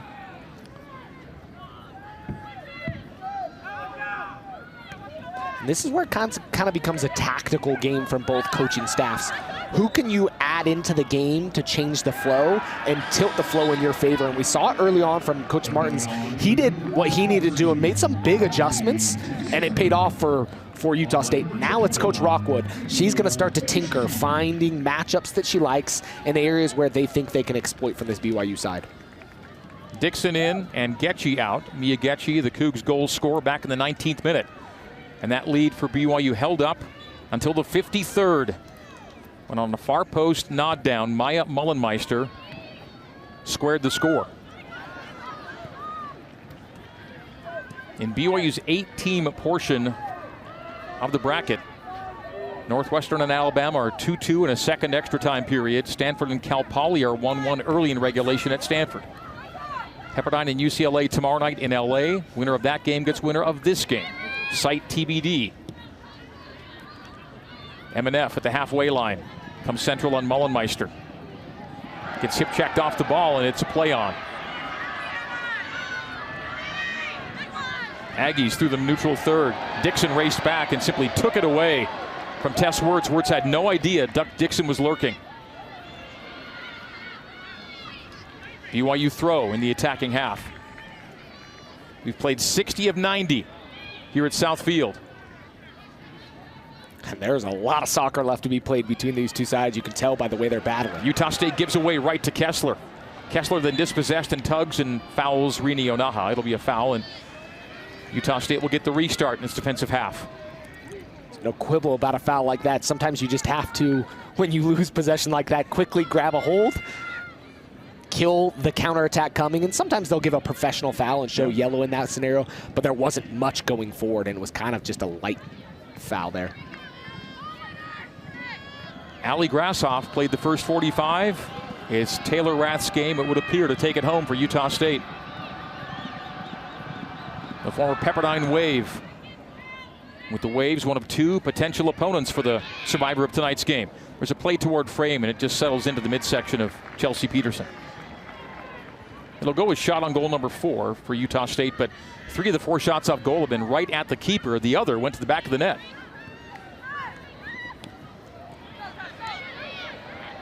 Nice dribbling from Presley Freeman into the closing half. She'll play Walbrook down the left side. Ellie Walbrook racing to get to it and will before it gets to the byline. Ellie dispossessed right at the end line. And Utah State will play over the paint. She could have got possession. There was a couple players lurking on that far post. She would have needed to get a cross in. But BYU's getting numbers forward and still committing forward. Again, Walbrook racing toward the byline. And again, Utah State plays into touch. And she really hasn't gotten her opportunities. Maybe the slight header that was gifted to her early on that she tried to put on frame with her foot, but she hasn't been given a lot of opportunities. But she only really needs one. She's the type of player that can score a goal in those miraculous ways as well as in those simple ways. 2 shots, nothing yet on frame officially for Ellie Walbrook. 12 goals in her last 10 matches. The heater of all heaters for Walbrook. 16 goals on the year, one of the top goal-scoring seasons in BYU soccer history. And they've had some prolific marksmen. Aggies into the half space right. Wirtz will play Chambers at the byline. Flag was up on Kaylee, pardon me. Second offside for the Aggies to 4 for BYU. Corners are 3-1 in BYU's favor. We have 28 and change remaining to play here at South Field. 62nd minute. Tension mounting here in Provo. 3 subs await to be beckoned at the far side touchline. Lopez waits for the bouncing ball to settle and gets her into the area. Brought down in the area. And what is the call? I think that one's going to have to go to monitor. It'll be interesting to see. The clock will stop and they will look at it. And it's going to be tough to not see a PK resulting for BYU as Mia Lopez is tackled in the 18, brought down. Nathan Boone will go have a look. And Utah State benefited from a very similar play against Boise State in the Mountain West Championship game. Almost at the same spot of the area. Does she get ball? Maybe with the shin. That's a really, you know what, from the front side, it's a much different look, isn't it? The backside looks like it's a PK, the way it comes through her foot, but the front side, she gets a little touch. I think it'd be it's going to come up to the referee, which he sees and which angle he deems to be the correct angle. But there was a slight touch on the ball, but definitely a lot of body there. Yeah, live and backside, it felt like a penalty-worthy foul. The front side look might have seen a touch of the shin on the ball concurrent with the bodily contact. And here's that look again. So the right leg extended, and I don't know if she touches ball. She goes over top of it as well as I look at it another time. It's a tough angle to look at. The stab by Kata Wilson. She definitely gets her foot there. It did. Certainly the path of the ball did change. It'll be interesting to see what he says. Both teams going to take advantage of this opportunity to get a drink. My 18-month-old calls it a D-da-ba. They're going to go get the drinks, go get the opportunity to talk to the coaching staff. And at this point, you're probably both coaches having a conversation with your keeper on the Utah State side and on the BYU side, talking with somebody, probably Ellie, who's going to take this penalty kick if it's called a PK. BYU is 2 for 3 on its PKs this year. Utah State has had 3 penalty kick goals scored against it. All 3 penalty kick tries have been goals against Utah State this year. Will it be a 4th penalty kick by a Utah State opponent this season? BYU again 2 for 3 on its own penalty kick tries this year. It almost feels like the Utah State players feel a penalty kick's coming. But this is a longer look at it than I would have expected, and it's confirming what we were saying, Greg. It's a challenge to what you're going to call, and this is a pretty decisive moment. But you see it one more time. Her foot almost comes over, just over top. The front angle gives you maybe a little bit better look in the sense that it does look like she touches ball. Right before she collides with the shin of Mia Lopez. And the ball did change course. It's all a matter of timing. And Nathan Boone has had his look. All right, he's ready to make an adjudication. Huge moment here in the 63rd minute of play between BYU and Utah State for the right to move on to the round of 32 in the NCAA championship. Nathan Boone.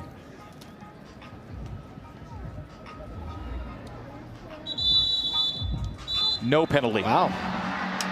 No penalty. Just enough of the ball, says Nathan Boone, tonight's referee.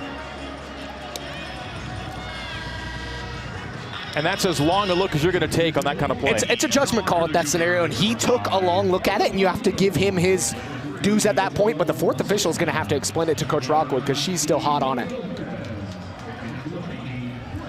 Kata Wilson gambled and won on the play.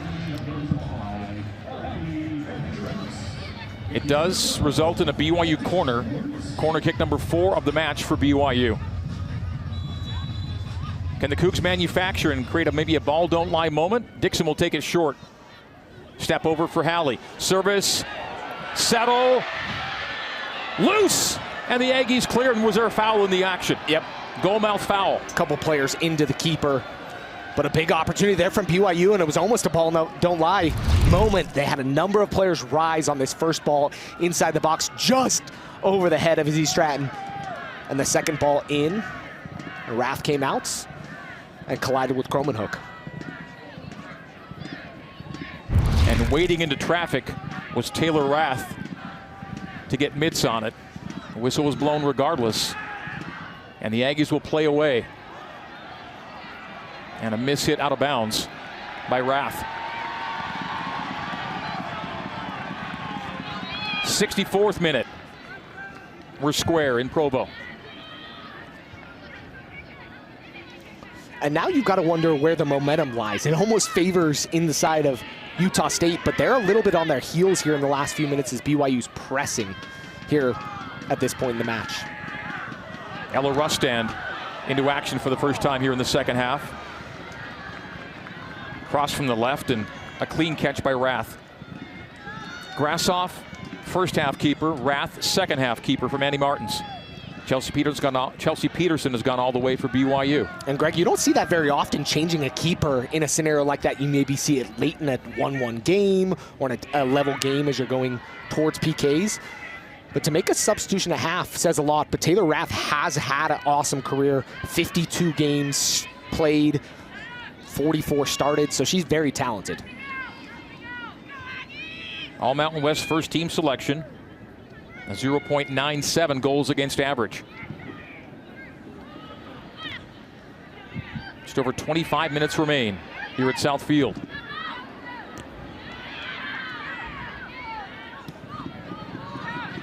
Winner go home here in Provo. And all 3 games currently underway in BYU's 8-team section of the bracket. All 3 games are currently played at a tie right now. Pretty weird. They're all squared up. That's a simple rescue and moment of reprieve for Utah State.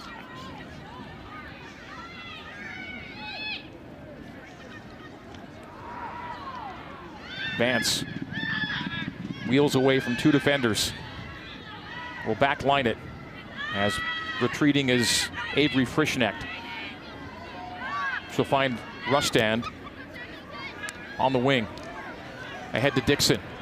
Hallie accelerates central. Tried to get a ball into the attacking 18, targeting Labrum, but it was too far. Hallie's brought some energy into this game as she came in here in the second half. She's been effective on what she's done, and she's continuing to go at the defenders. Jennifer Rockwood resting some mainliners for the stretch run. We'll soon see a sub from BYU and Madden Summers. I believe Samantha Sellers is waiting to enter for Utah State at the touchline. 66th minute. This match turned here in half number 2 with Utah State equalizing off the head of Maya Mullenmeister.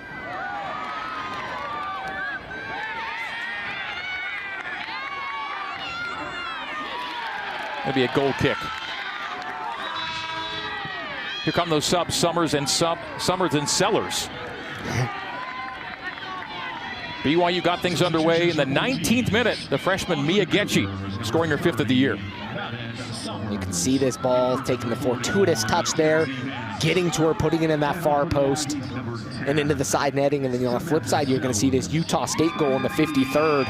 And what it was, coming back out to the corner, ball whipped in to the far post, and a header perfectly on frame. On the recross was Mullenmeister waiting at the far post to nod down and equalize. Rini Onahas, we're back into live action. Finds Sellers, who's just checked in. Into the 18 goes Sellers. Neff, a nice stand-up on Sellers. Yonaha tries to find, can't, and Kessler takes away.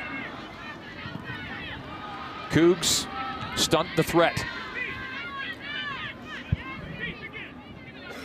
A step-up win by the Aggies. A giveaway by the Aggies as Neff blasts into the attacking half. Targeting Labrum, the ball loose, and Walbrook is in the neighborhood. So too Dixon. Dixon plays Ellie. Ellie Walbrook. Into the 18, Walbrook, left foot, side netting. And did not take a touch before it got there. BYU thought they might have gotten a corner out of this. The clock will stop. Is there a hole in the net, maybe? The net may be damaged on that post. Oh, it's a towel? Water bottle? It's a towel. So disentangling. Oh, it's the it might have been the goal camera from the lower post. Yeah, that that shot just knocked the camera off the mooring. I was trying to figure out what it was. Yeah, for a second. that was that's the goal line. That's the official goal line camera for reviews. Uh-oh. And so he says, "Oh, you don't need that." Let's apparently. get that fixed. Somebody will probably jump on that and do some tech work while live play continues. We got good eyes, Greg, but that's a distance. Got a whistle behind play. They've played 20 scoreless minutes in Tuscaloosa in extra time. Northwestern, the unseeded Wildcats, taking on the 8-seeded Crimson Tide. They're going to PKs for the right to face the Stanford-Cal Poly winner. And Stanford-Cal Poly are still 1-1 in the 33rd minute at Stanford, as Cal Poly scored in the first minute there. What an interesting night it has been already in BYU's corner of the bracket. We're in the 69th minute of a 1-1 match here at South Field. Checking in for Utah State, Hadley Barrera. Checking out will be Kuni Hirai. This is one of those games that feels like it has a lot going on. There's going to be a conversation as our center referee is going to come have a conversation, I'm assuming, with BYU's bench.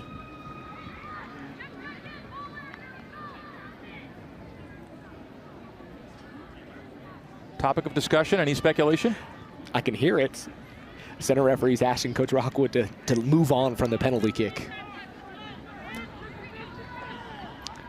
Just an interesting scenario. He didn't have a conversation with Coach Rockwood, never came over and addressed it personally, which is one of the major challenges. You need a center referee that's going to be able to control a game, but have a conversation with coaches. And I think she had every right to ask on a question like that, especially with such a long review.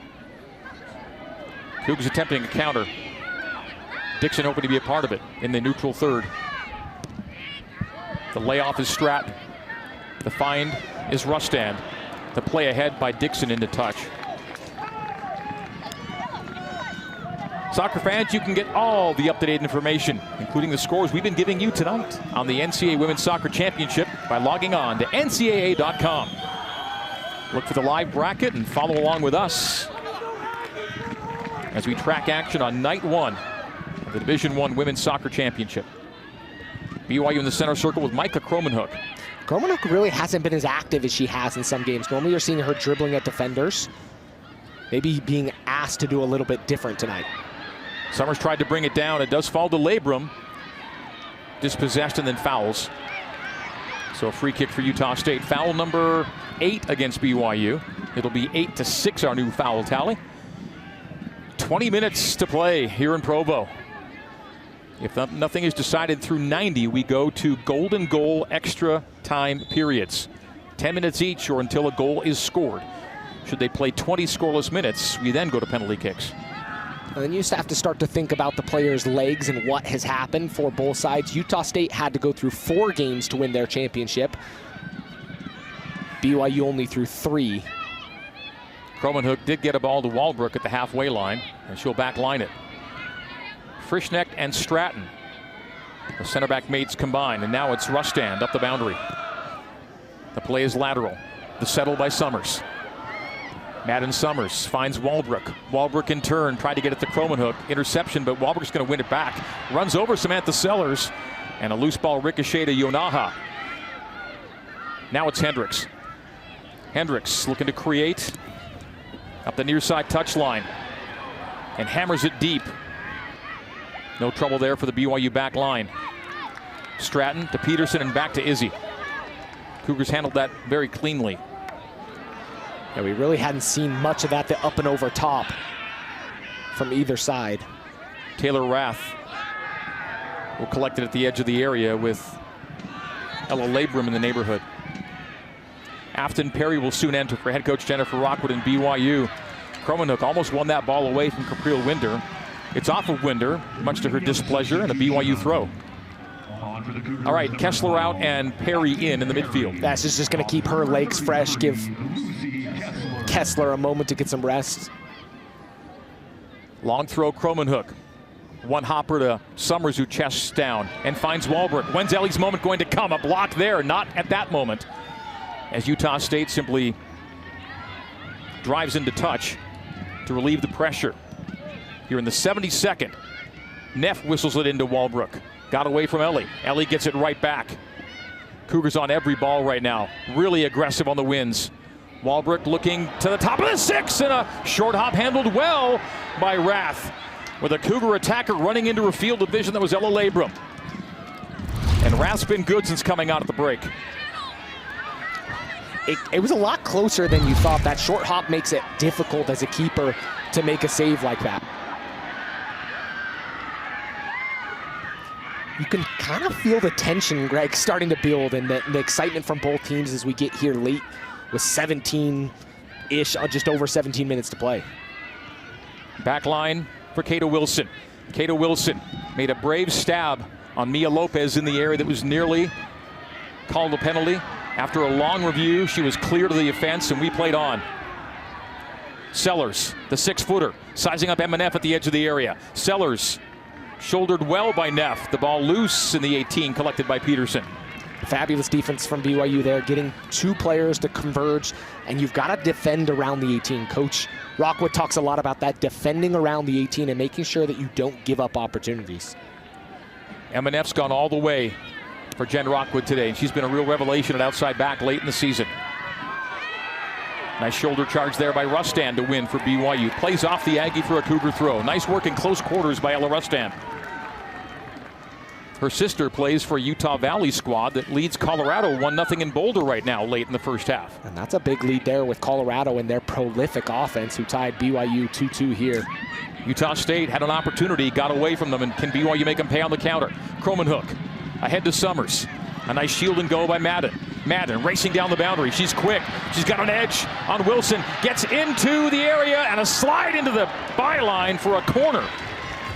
That's all Madden Summers. She wins the corner for BYU, just turning on the Jets and down the far side boundary. If I'm a Utah State fan, I'm a little squeamish when it's coming to challenges inside the 18 going to ground, because if you've made the ref make a decision like that, at this point, he's obviously going to side in some of those ways, and you know his feeling. Cromanhook short to Dixon.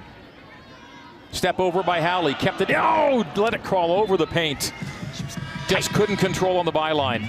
Tightrope blocking for a second, just couldn't keep it in. Tonight's Utah State goal scorer, Maya Mullenmeister, enters here in the 75th minute, checking out Samantha Sellers. It'll be a goal kick for Utah State and Taylor Rath. Dramatic moments forthcoming in the final 15. 1-1. Cougars score in the first half, the Aggies in the second. Getchie and Mullenmeister the markers. Chambers looking to send a teammate through. And what a stop by Chelsea Peterson, taking it off the boot of Hadley Barrera. And we stay 1-1. What a through ball, and great work by Peterson. Phenomenal work by Peterson. Coming out quickly, makes herself big, keeps to ground as well, because that ball would have snuck under her left arm, but had her elbow there to keep it away and keep this one level at 1-1. Perfectly weighted pass on the through, and what a stop by Chelsea Peterson. Great opportunity there from Utah State, and probably one of their better non-scoring opportunities that they had there. Tough to imagine a better look, 1v1 on the keeper. Nope, you're not going to get many of those opportunities, and that's where this gets tough. You have to be very clinical and proficient in what you do here late in matches. You can't give away opportunities such as that are big opportunities. But Chelsea Peterson, as you can see, has been phenomenal. Only 2 goals in 5 games allowed. Since coming in the regular season finale, a 0.49 goals against average. The former Utah starter in 2020 and 2021. Now the Cougar keeper the rest of the way in the postseason. The Cougars hope it is a long postseason run. It's tended to be a long postseason run when its tournament opener has been Utah State, as we talked about earlier. In 2 openers against Utah State, 2 wins in the first round. And in each of those tournament runs, they advanced at least as far as the Elite 8.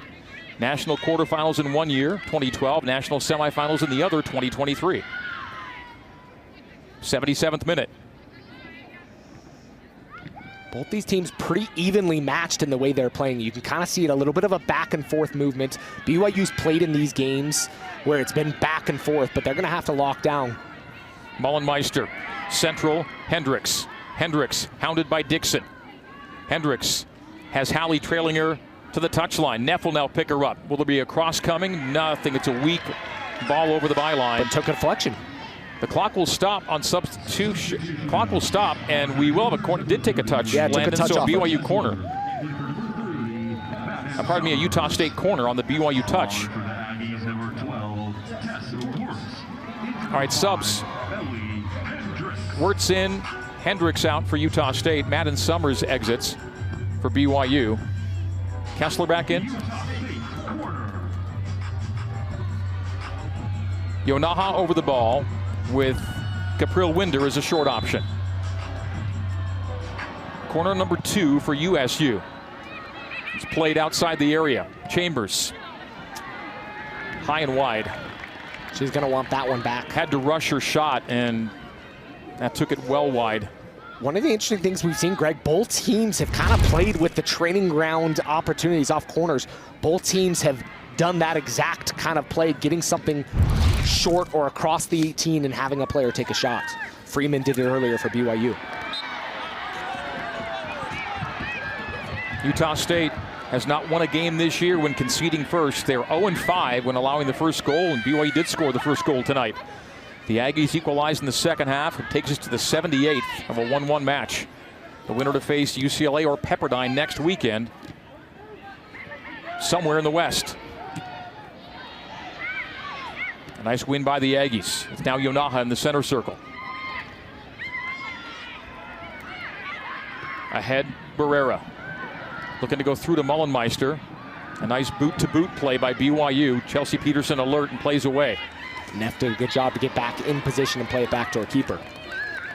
Chambers gets the throw.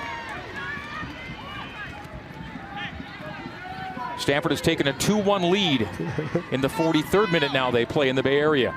Stanford conceded first. It was Cal Poly 1, Stanford no score early in that match. Stanford scored 2 to take a 2-1 lead.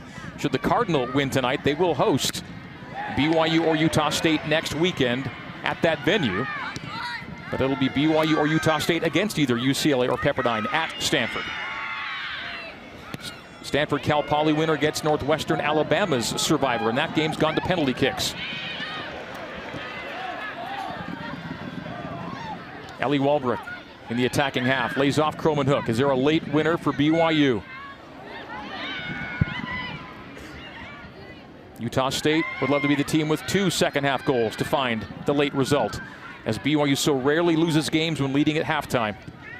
It's been 7 years since BYU's lost a game after leading at the break, as BYU led tonight 1-0. 79th minute, Stratton gets into the attack. Long strides from Stratton, the center back into the attacking half, finding Walbrook. And Stratton's going to get deep. Ellie approaches the 18. Shot blocked. Falls to Kessler. Good look and deflected wide. It'll be a touch and should be a corner. It will be corner number 6 for BYU. You can see Kessler lets it come across her body. Right decision there. Takes a shot, and that almost looks like it came off an arm. Kessler over the ball with Dixon as a short option. It's going to be deep. And a foul in the area on BYU. Before that ball even hit the defensive head, the whistle was blown. 10 minutes, 10 seconds on our second half clock, and it's 1-1 here in Provo. one of those games that's going to come down to it. What adjustments can you make late? What things can you do to tilt the game in your favor?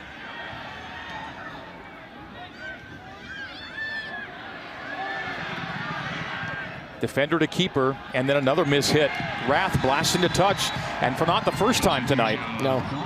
Substitutions, 2 for the Ags, 1 for the Cougs. Mia Getchie in for Hallie Dixon. We'll see Carly Connor and Kuni Hirai entering. Exiting will be Talia Winder and Kaylee Chambers. And it went to penalty kicks in Tuscaloosa, but Alabama, we're told, survives Northwestern. Advancing in penalty kicks. Survive and advance. So the 8th seed moving on. Utah State player down as the ball comes to Kessler.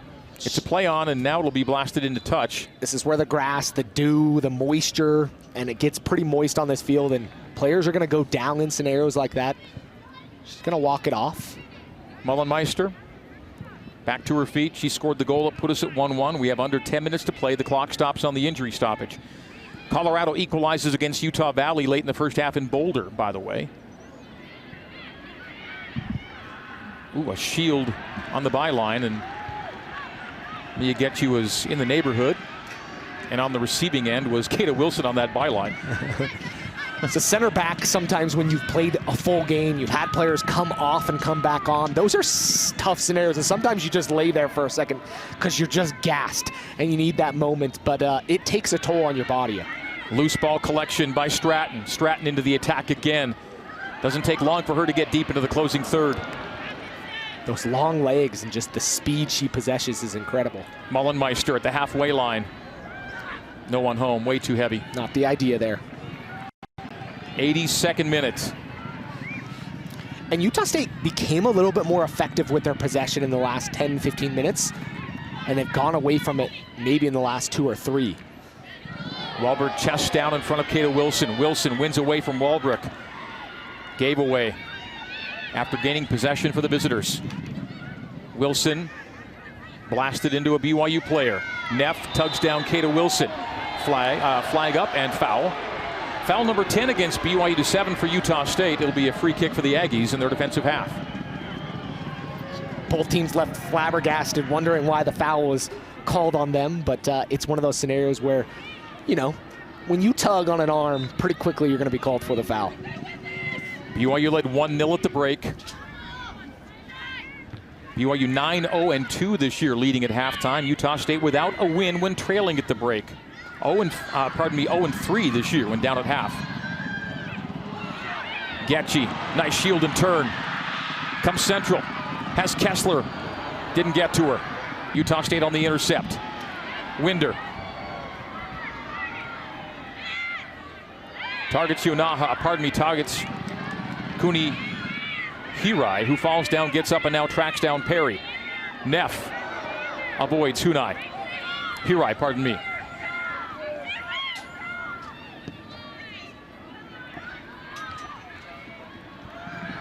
Labrum settles. Yonaha got in the way. Connor, Mullenmeister. Tapped out of bounds. 83rd. Is there a late winner? Or do we go to golden goal territory here at Southfield? And this is where you dig deep, and it becomes tough in these games, Greg, especially at both sides. It's kind of a little bit that back and forth, but you know it's win or go home at this point, so you're going to give everything you can, and you're hoping your teammates next year are going to give everything they can.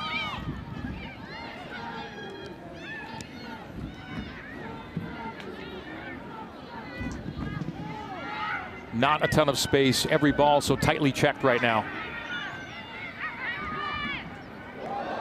Clever play by Stratton. Really nice footwork. And again, Izzy loping into the attacking half. Kromenhoek collects. Kromenhoek loses her mark. Micah will send it. It takes a touch and is deflected well before it gets into a danger spot. And Utah State trying to get rid of it. Stratton gets in the way of that one. Izzy's everywhere right now. Utah State gives away. And BYU retains possession on the touchline. 84th minute. Is a late winner in the offing. Labrum coming lateral. Kessler one touches on a back play to Neff. Neff sends Walbrook into space. Down the right channel. Return to Neff. Neff could give it a ride. Takes a touch to the top of the 6. It's loose. Walbrook goes down on some contact. Another spell of contact as another player hits the deck and nothing. I'm not sure where the foul was. I don't know that hear they the whistle. We did hear it called. Yep. I'm not sure. It'll be against against BYU, but not sure where it came. Clock will stop here with 5:21 remaining. Is Walbrook maybe over the back of Connor? I mean, 50-50 ball in a lot of ways. I definitely am not calling a PK there, but a 50-50 ball. Labrum the last to hit the deck in that sequence. 85th here at Southfield.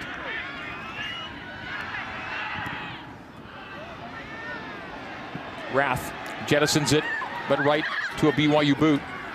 Her distribution hasn't been great out of goal, so put her under pressure if you're BYU. You're taking note of those things, and you're going to put her under pressure because the distribution just hasn't been there. She's been playing either into touch or to a BYU player on her last long distribution attempts. And we've got another foul as bodies collide in the Cougar attacking half. Afton Perry was bearing the brunt that time. Clock stops, or does it roll? No, it stops at 4:54. Yeah, he stopped it. And a lot of those times you're looking at a head scenario. Shocked he's not checking on concussion. One of those quick things you do, but quickly BYU will get the reset. Another second ticked off during the stoppage, but it is a stoppage. It's getting a little spicy, a little juicy at this point on the in-state rivalry. Utah State's never beaten BYU in postseason play, 0-2 all time. If we don't see a goal in the next 4 minutes and 40 seconds, we will take it to extra time. Walbrook, Getchy, a stop by Rath. What a save. Getchy in prime position for the winner. And Taylor Rath extends, traps it with her legs. Almost had the nutmeg goal there, but what a save by Rath. Both keepers, Peterson and Rath, excelling in 1v1s. Yeah, here in the second half. Come up big here in the second half. Both keeping it 1-0. 1-1, pardon me, as we get late. In the 87th we go. Walbrook, but the pace of this match really picking up late. A slide to the ball by two players, Kessler and Wilson. Kessler will block over the byline for the goal kick. It's frantic right now. Yeah, it has that and feeling. Good looks for both sides. A wild finish, and it may not be the finish here tonight at Southfield. If you're not glued to your television, this is the time to hone in and enjoy these moments of back and forth soccer. Well, let's see how Rath does with this. She's getting her warning. No more delay on that scenario from our center referee. The clock stopped with 3:23 remaining. That has not been her. That's I think 4 consecutive goal kicks to either go out of bounds or to a BYU player. Well, and it's not even just out of bounds. It's not even in the direction where her team's setting up to receive the ball. It's been on the opposite side of the pitch 3 of the times. Yonaha tries to find Mullenmeister, but it goes all the way to the back line as Frischneck plays to the halfway line. A step-up win by Utah State, but a giveaway immediately. And now BYU looks to counter. Cromanhook will try and flip the pitch or send Getchy through. It'll be a one-hopper to Rath, no trouble. 2:45 remaining. You don't have to be trapped in scenarios to play the ball forward. Keep possession if you're BYU. If you're Utah State, you love seeing BYU just kick it forward like that. Extra time is golden goal time in the postseason. It's Wirtz. Gets into the 18. Service and a high touch away, well away. Not able to centralize an attempt on frame. Peterson wanting to quickly get going with 2:20 to play.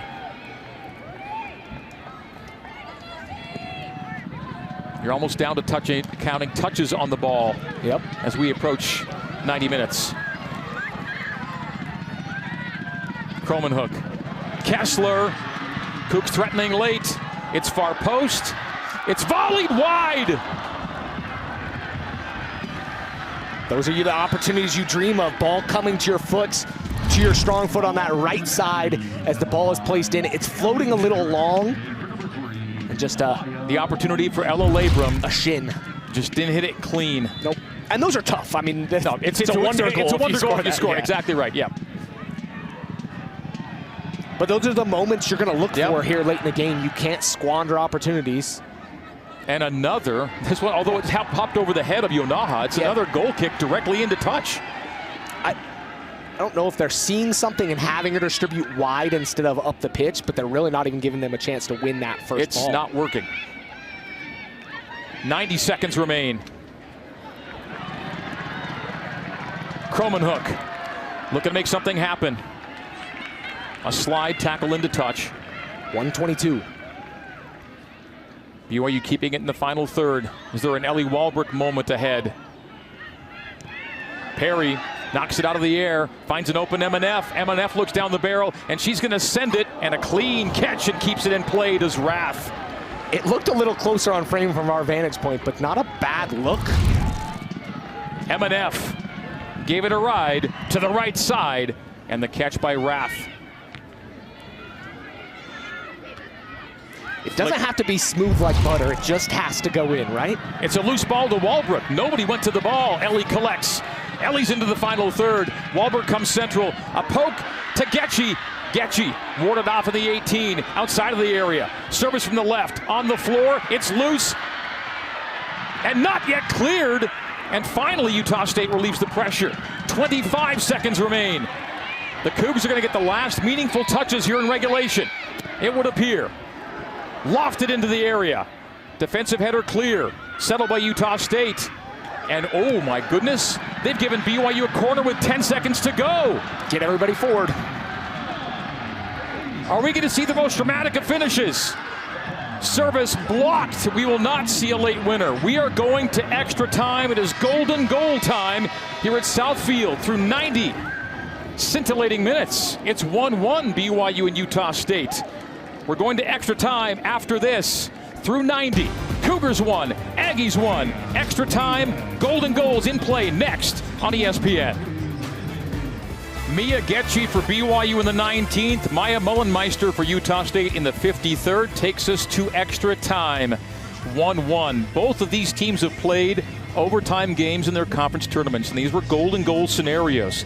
Utah State won a game in Boise, defeating Air Force in extra time with a golden goal. BYU did not get a golden goal against TCU, but won a game in penalty kicks in Fort Worth. To the bracket we go. Tonight we've already seen one of BYU's bracket games go to penalty kicks. Alabama surviving Northwestern after 20 scoreless minutes in extra time. Alabama advancing to face either Stanford or Cal Poly. Stanford conceded early against the Mustangs, scored 2 to take a lead to the break.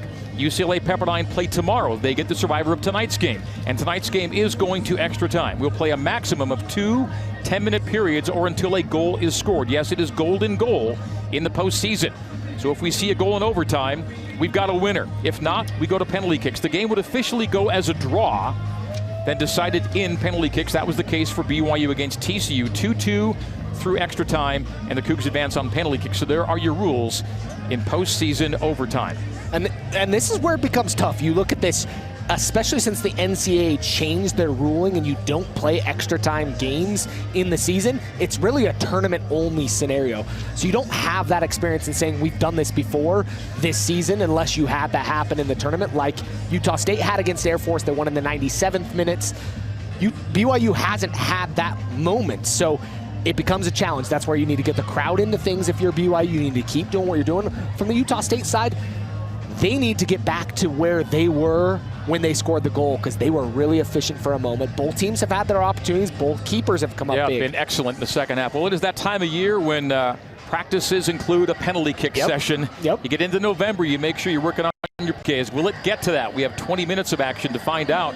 What a night. On a beautiful night for soccer. Temperatures began at the 60s, in the low 60s. We're right now high 50s, and it's not been a factor at all in a negative fashion. Perfect night to bring a sold-out crowd into Southfield. Under Head coach Manny Martins, these are all his games. In his last 4 trips to Provo, he's managed to split the difference. Get 2 wins, taking 2 defeats, and now we're going into extra time to see if we get a winner and Greg, before this gets to penalty kicks. One of the things to note is anybody can take a penalty kick when we get to that moment. If they're on your roster, it happened against Montana and Weber State. There was a girl that broke her collarbone, came on and took a penalty kick with her arm wrapped and scored her penalty kick. And so there's been big moments. There's been a lot of pageantry on that side, but you have to go through 2 10-minute periods to see what's going to happen. All right, about to kick it off here in extra time. There's a net issue. What Nathan Boone is in the BYU net, tending to, or I think it's the far side officials actually in the BYU net. Yep. Yeah. It's fallen down. It looks like. You can see a good angle from our camera team there. Yeah, it's drooping down. Shout out to the camera crew, the whole crew behind the scenes. That's a great look. You can see what's going on there, but they're going to get that fixed. And it looks like they got the goal line camera on the opposite side fixed as well. It got knocked off by Ellie Walbert's shot earlier in this game. Just hopefully we don't have to use that camera, but one of those things you want to know that's working correctly. The first game they played this year, BYU won at 2-0, and yet Utah State had the advantage in shots, 23-12. It's a reversal of fortune here in the postseason. 17-8 is the shot tally in BYU's favor, yet of the 17 shots for BYU, just 5 on frame. And so Utah State equals the shots on goal number at 5-5. So BYU may be more efficient with his shot attempts, but BYU doing much more in the run of play in terms of the attack. And Utah State, I've mentioned this earlier in the game, but they've held 18 of 22 opponents to under 10 shots. And not tonight against BYU, but still in this game is and where that's a lot different. They also haven't been successful at trailing or giving up the first goal, and tonight giving up the first goal, but have leveled things back up. Let's talk about BYU talking points from Jasmine Popinga, pitch side.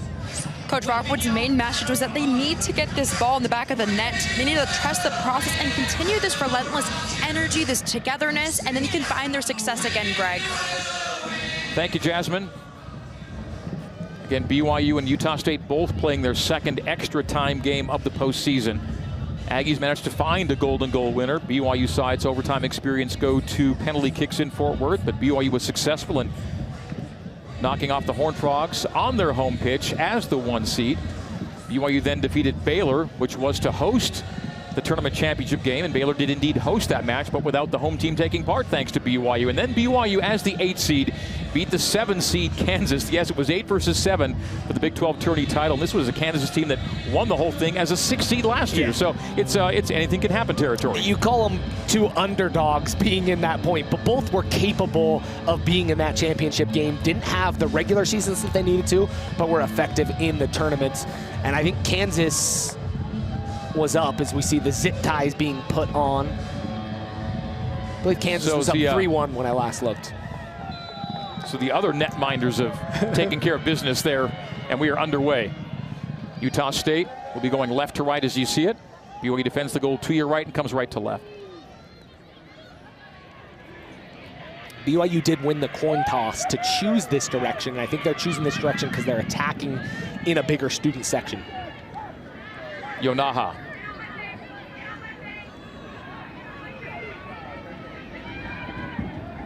Hirai. Shot blocked at the edge of the 18. And it was Hendricks who took it.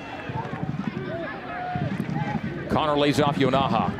And again, Hendricks working in tight quarters. Tried to cut a ball that does find Hirai. It's far post and no one home for Utah State. Wirtz wins a corner for Utah State. Corners are big, especially in golden goal scenarios. BYU 7 corners to Utah State's 3 now. This will be from the attacking right.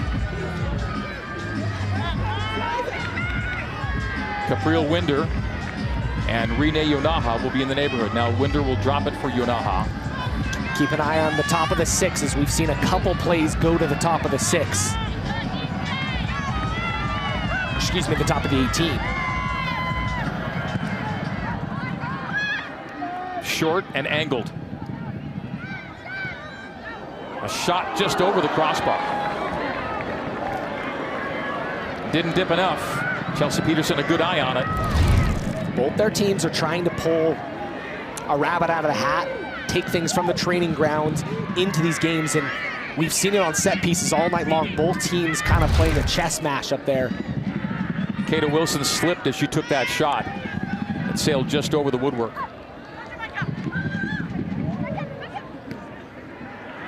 '93rd minute. Kromenhoek looking to keep her team in possession. Finds Kessler central. Lucy Kessler coming lateral. Warding off Reitz. Reitz wins the ball away from Kessler. Rachel Reitz looks to send Hirai up the middle. Peterson will come out, play it off of Kuni Hirai. Utah State looking to develop and retain possession off that ricochet a moment ago. Blasted off of Utah State into touch. Mackenzie Vance will soon re-enter for BYU. The tactical adjustments begin here in the extra period. First of two up to 10-minute extra time periods. We saw the horns, we heard the horn sound. Shouldn't have been. Was that inadvertent? Yeah, inadvertent.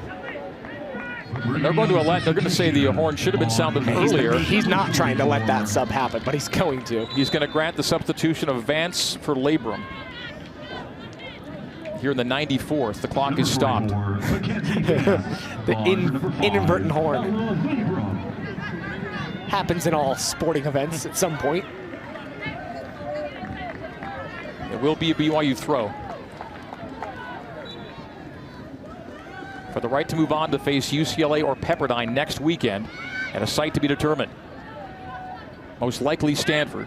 Stanford leading Cal Poly. It's across from Wahlberg that's blocked, and so now it's a BYU corner. First corner of overtime for the Cougs. And their 8th of the match. Kromenhoek quickly to the corner flag. Vance is a short option.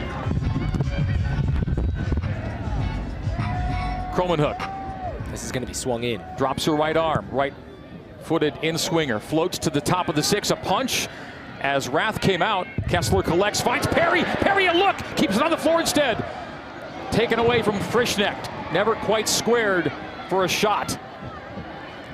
Utah State gives away. Neff racing into the half space. Tries to play around Carly Connor, but Connor shields well to win the goal kick for Utah State in the 95th. We're almost halfway through extra period time number 1. You get creative when it gets in these periods because you just have to have that singular moment.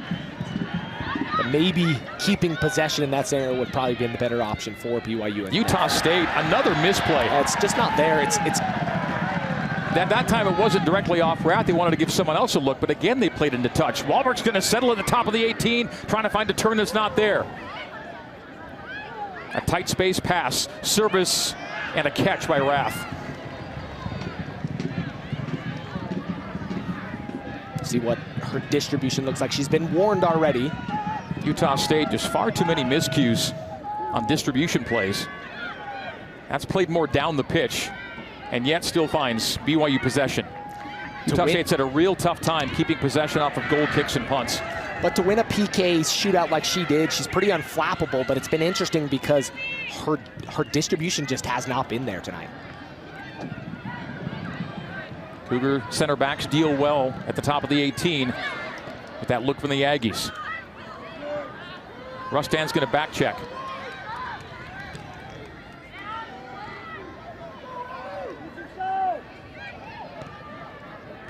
The play is central to Perry.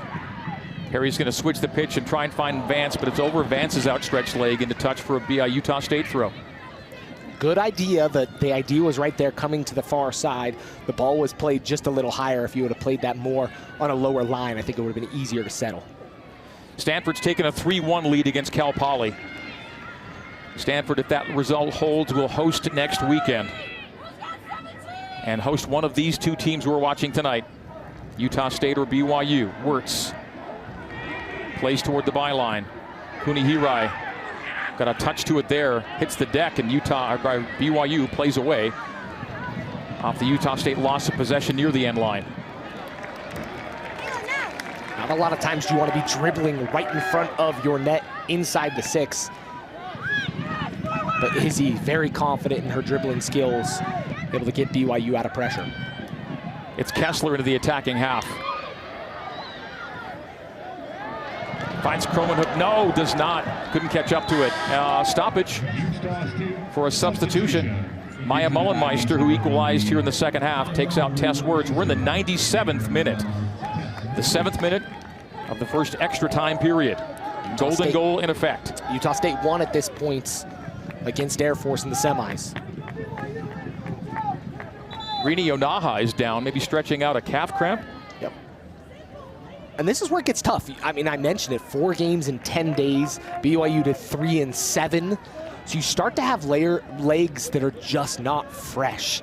And it's all about rest and recovery when you get in tournament scenarios. But it's hard to kind of pick back up once you start to slow down. And that stoppage time with the goal, the time we were waiting for the goal to be fixed, sometimes that just kills you in moments like this.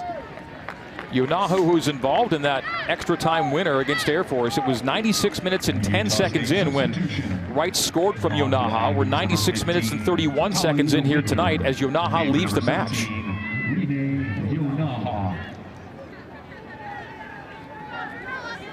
Talia Winder, sister of fellow outside back Capriel Winder, enters late in the first overtime period. Off a Utah State throw, nearly a giveaway. And now it's a neutral third settled by Frischneck. The play is Rustan. Not where she wanted to go. Presley Freeman's had to vacate that left back spot tonight. She's only played 48 minutes, so she was playing with a knock and I think gave it a go, gave it the best she could. Well, and you've seen Perry and Kessler have kind of adjusted a little bit. Perry's sitting a little deeper and Kessler's sitting a little higher. And that's been a second half adjustment we've seen from Coach Rockwood, trying to control more of that midfield pitch. Yeah, she's playing Kessler at the 10 at this point. Yeah, and Kessler's done a good job getting balls up to Ellie Walbrook, and I think that's been the change there. Because Ellie was really non-existent in that first half, other than that little giveaway, trash giveaway maybe that she had that came right falling to her. Perry working at the 6 as BYU back lines it. Now it's defender to keeper, and Peterson's going to just play into touch. Yeah, just getting it out of play. 98th minute.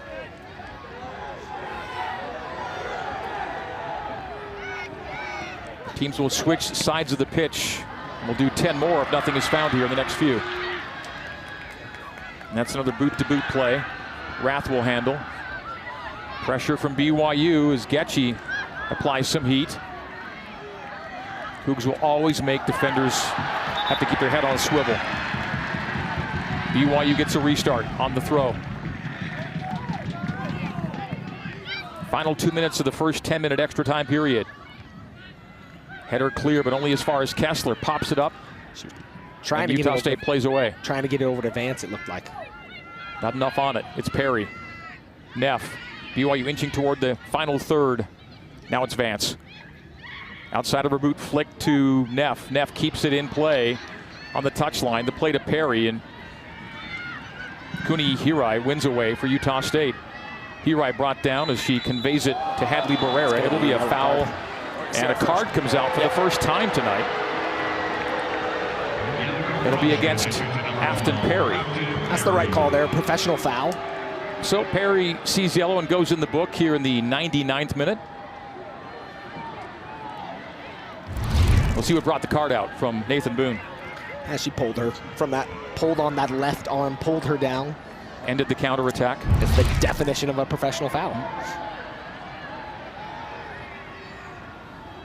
BYU in the 19th, Aggies in the 53rd. Those are our goals tonight from Gietchi and Mullenmeister, respectively. It'll be Kata Wilson on the restart, just on Utah State's side of the pitch. Defensive side. Frischneck with a defensive header. An interception. It's in front of the net for Hirai. BYU player down on the ground, up with the ball between her legs at Stratton. What a play by Izzy. What a play. Aggies look to keep the heat on. Tapped in the direction of Mullenmeister. And BYU relieves the pressure to the boundary. It will get over the paint for a Utah State throw. Izzy, the things she does at times are so creative. And she's been all over the pitch tonight, making plays in every which way. A central ball loose for Hendricks. Hendricks will lay off and give away. BYU with only 30 seconds remaining to make something happen in the first extra time period. Walbrook lays off Kessler. Kessler's got Vance racing down the right wing. Vance in the half space. A one-touch centrally. And a defensive play away and into touch with 20 seconds remaining. The Cougs will get a throw and maybe a last couple of kicks. The clock is running. And BYU is throwing in. Walbrook settles with 10 seconds. Through the 18. What's left of the first 10 minutes? Not a thing. And not a thing decided between BYU and Utah State. It had those moments, though. We've played 100. We're 1-1 with a second extra time period forthcoming. Mentioned the goals that were scored by BYU and Utah State in the 19th and 53rd. Let's take a look at them. This goal here in the 19th, we've talked about it a few times, but getting to that far net, and what a great goal. Her third against Utah State this season. Can she find a fourth tonight to win this one for BYU? And then on the opposite side in the 53rd, this opportunity from Utah State came on what was a ball on the touchline, crossed into the back post and headed away perfectly. Chelsea Peterson kind of was in no man's land at that point, chasing it, and Utah State leveled things up. M&F did what she could, elevated but couldn't get ahead to it defensively, and that's how Mullenmeister found the back of the net. Each goal scorer marking for the 5th time this year. Wow, drama mounting with every minute here at Southfield. We've had 100 minutes and decided nothing, so we will play at least 10 more, or up to 10 more, we should say, because golden goal does end it all. If we play 10 scoreless, it's then penalty kicks, the most dramatic of moments in postseason soccer. What a way to win or lose, and BYU's already had a winning experience in penalty kicks to draw upon from Fort Worth. In BYU's bracket tonight, Alabama, the 8th seed, went to PKs to vanquish Northwestern. And for its troubles, the Crimson Tide will get either Stanford or Cal Poly, and Stanford now leading Cal Poly 3-1 in the second half in the Bay Area. That's in the top half of BYU's 8-team segment of the bracket. On the bottom half, the Cougars and Aggies tied at 1 through 100. And awaiting the winner of tonight's game is Pepperdine or UCLA. They'll play tomorrow night in Westwood. So at this point, no more games here in Pro, so you got to take care of this if you're BYU. Try to end this before you get to penalty kicks, because I always tell people penalty kicks are one of those scenarios where it could go either way. Just might be your night, it might not be your night, and it could be just that one moment. And in these times, you got to dig deep. We've talked about it, digging deep and doing everything you need to. And both teams are going to try to dig deep here and try to win it in this final 10 minutes. BYU in period number 2 of extra time will go left to right as you see it. Utah State will defend the goal to the viewer right and come right to left. Utah State in white with navy, BYU in the all blacks with royal and white tonight. A gorgeous night for soccer here along the Wasatch Front. Every seat filled and every place you can stand around the fencing here at Southfield is occupied tonight. We've seen so many nights like this, they never get old. Oh, it never gets old, and the temperature has just stayed perfect. It's one of those nights where you worried it was going to get really cold and be rainy, and if you're here, most of the people are not in full winter jackets. Bundled up. Yeah, which is wild, and you've got to love a night like this. Southfield might be one of the most beautiful pitches in America, and tonight you're witnessing a great in-state rivalry between these two teams. BYU, which was averaging Landon 3,439 per match, pulls in 35.66 tonight. Outstanding. We're underway. 101st minute of play. Stratton steps into the high press and draws a foul as a result. That's going to be yellow. Tess Wirtz will be in the book. Izzy popped up ready to fight. That fight or flight moment comes, and you want to see that if you're your team at this point. You want to see that fiery energy because it's going to draw what you're going to need to draw upon here late in matches. BYU restarted too quickly. Nathan Boone says, slow your roll and let's redo this. The clock stopped just 17 seconds into the second extra time period. Stratton has space. and has a teammate on the boundary. Oh, and a bit of a misplay there. Yep. She went for the touch, reached, and then just could not get her footing quick enough to get back up. But notably, it's the return of Presley Freeman. Yeah, and she was out, and it's good to see her back on the pitch. Yeah, her minutes tonight have been limited. She's played just now 49 minutes. She dealt with a knock during the week and got herself ready to go, but certainly she's got to be sore, giving it all she can for her team here in extra time. And it's like Chambers. She's played 36 minutes, where she's a normal regular starter and one of their efficient players for Utah State. The knockdown by Barrera. Hadley Barrera gets into the attacking half. Taken off the ball by Afton Perry. Well done. Now it's Kessler. Kessler sizing up the pitch and finding a Hallie Dixon. A one-touch layoff to Neff. And she'll one-touch it to Ellie Walbrook, the ever-dangerous sniper Walbrook, trying to find herself clear. Ellie dispossessed, and Utah State looking to build from the back. But there's work to be done against BYU at all times with their pressure. And there's a giveaway.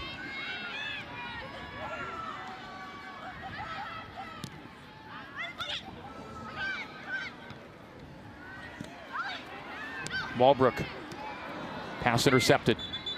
Utah State player down. Injury stoppage in the 102nd minute. These are where the cramps just come and they hurt. It's just a level of pain that if you haven't experienced in a moment like this, it just stinks. Get that pickle juice out. Cooney Hirai dealing with the cramp, and the training staff out to attend. Seen our share of stoppages tonight, that's for sure. Yep. And it's hard. I mean, this point in this game, in this point in the season, everybody's got maybe a little bit of a nagging injury. If you didn't get enough liquid during the game today, you're going to feel some of those cramps. Maybe you thought it was going to be colder, so weren't taking on as much liquid as well. That could be a challenge. But BYU's going to regroup together at midfield. Utah State's going to do the same thing, talk things out and have conversations, and try to get prepared for this final 8 minutes and see what you can do. The BYU center back Stratton and Frischneck controlling the discussion there in that huddle. Utah State coming into tonight had outshot 19 of 22 opponents, but tonight it's BYU with the shots edge of 17-9. Shots on frame, however, are equal at 5 apiece. The Cougs have had more corners tonight, 8-3, and BYU's used to having the edge in corner kicks. And both teams could have had a game winner by this point. Both teams had a 1v1 with the keepers shut down. Both teams have had keepers push balls away. So it's not like this game hasn't had its moments beyond the goals. We saw both Chelsea Peterson and Taylor Rath go horizontal. Yep. Peterson going horizontal to trap it under her arm. Yeah. And Rath extending to trap a ball between her under her legs. Yeah, pretty wild. And those are not your common positions for maybe regular players, but keepers, that's a common thing to have happen. Already been an interesting night in BYU's corner of the bracket. Went to extra time and then penalty kicks for Northwestern and Alabama. Alabama advancing in PKs. Cal Poly scored in the first minute against Stanford. Woke up the Cardinal, who've scored 3 times since. And again, if Stanford wins, the Cardinal will host 2 matches next weekend.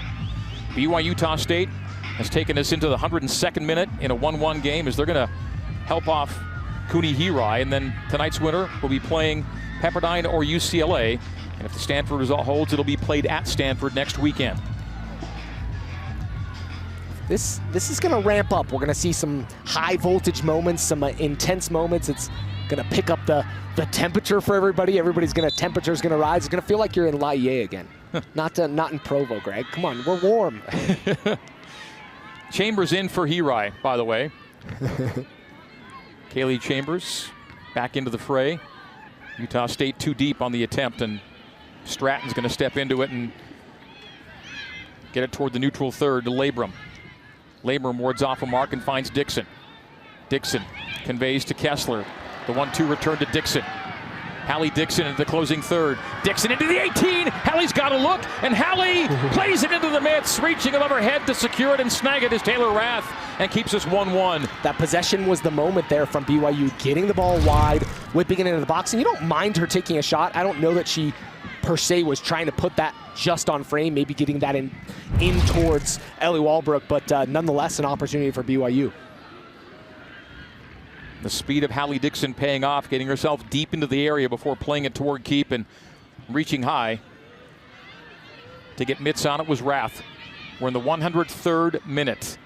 Second of two, 10-minute extra periods. Missing on the attempt to step up and win is Connor. And BYU's got a mini break as a result. It's Dixon down the barrel, plays outside of her boot, ends up nothing of it.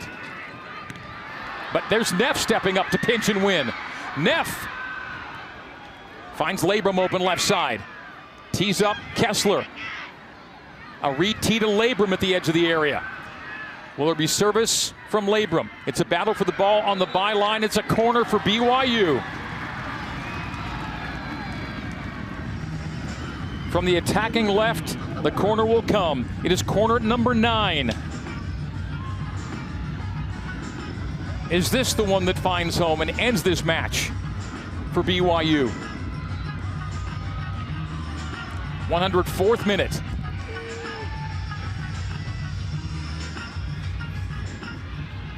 Right-footed, in-swinger, lofted, past the dot, knotted toward frame. It's loose in the 6, a swing, and oh! A plate off the line! Off the line!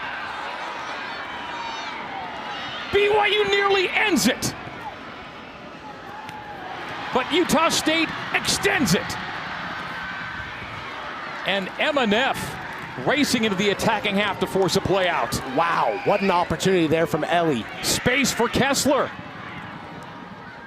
She's got options. Boot on the ball, the play is Dixon. Dixon stepping over into the area. Tees up Kessler. Kessler rolling it to her right. Not there for a shot. Utah State blocks, Chambers collects, and Utah State plays away. Just plays to the neutral third to relieve the pressure for a moment. Stratton near the halfway line. 105th minute. Golden goal in effect. Neff called her name a lot tonight. Yeah, she's played really well. Utah State with Wirtz. Wirtz looking to go down the barrel on Frischnecht.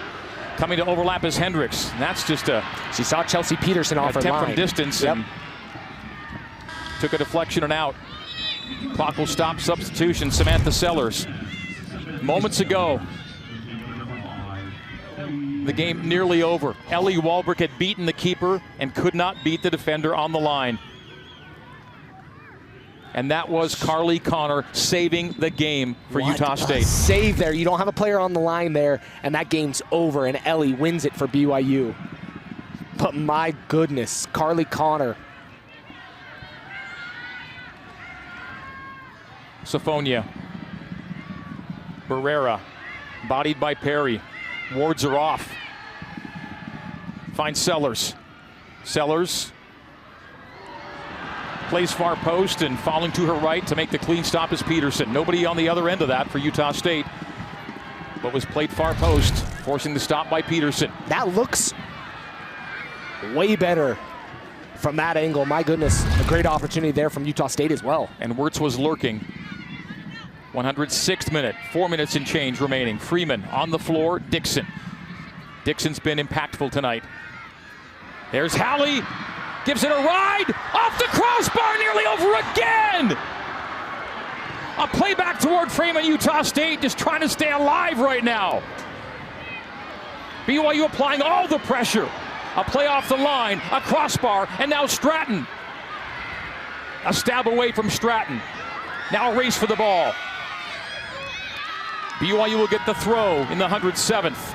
My goodness, the drama and the dramatics from BYU. 3:35 left. Kessler. It feels like it's coming, right? Kessler sees a ball deflected. There's no call, a send high. And the stoppage. Substitution stoppage. Hallie did everything right, getting in, had Rath beat. And it just did not go her direction on that round pull, hitting the frame. That's a would-be game winner, but for the woodwork. And nearly a bar down winner, but the angle just not right. Too much of the width of the crossbar. What a shot, though. 107th minute. And Utah State's kind of bunkering in here in the last few. BYU the best chances to end it here in the second overtime. Utah State somehow finding a way to stay alive and keep this thing going deep into the second extra time session. BYU's on every ball, though, and they win it with Kessler. Lucy Kessler approaches the 18. The play is wide left. Getchy races to it. So to Utah State, and a play toward touch. BYU wins the throw. Utah State thought they got a BYU deflection. No. The Cougs will throw deep in the attacking third. BYU on the front foot here in extra time period number 2. Kessler's got a look. Sends it far post, defensive header. Only as far as Stratton. A giveaway. Given back to Stratton. Izzy. Utah State defends well again. Back checking is Frischnecht. Calling for it is Freeman. Possessing it is Perry, who finds Stratton. Freeman wants it at the halfway line. One touches it to Perry. 2 minutes to play in the second extra time period. Golden goal in effect. Kessler races half spade right. It's Labrum. Labrum comes lateral. Labrum puts it to her left. Labrum shoots wide. Wanted a left foot send. It results in a goal kick. Taylor Rath will take her time. She's got to at this point, but she's been warned. At this point, she doesn't. Yellow card doesn't matter, holds on with 1:28 left. Utah State does well just to leave its defensive third at this point. Just have not had any sustained possession. No, not at all. They've kind of sat in and trying to bunker in here for the final. They've got to kill 1 minute and 10 seconds to get this thing to penalty kicks. And at this point, the opportunities BYU's had, they want to get to penalty kicks because they really haven't been able to put any pressure on BYU here in the second 10. Will BYU find a winner in the run of play in the final minute of play in the second 10-minute period? That's a no-one home situation for the Cougs. Clock will stop for a Utah State substitution. Bentley Barrera in, and goal scorer Maya Mullenmeister out. We're in the 110th minute. If we get nothing in the next 54.8 seconds, we take it to penalty kicks. And in pro soccer, you're making adjustments right now to go to penalty kicks. But in college soccer, you don't have to make those adjustments. Anybody on the roster can take that penalty kick when you get to that moment. Does Utah State win a throw? Yes. 40. A throw into the defensive half. BYU wins back possession. Walbrook was hemmed in.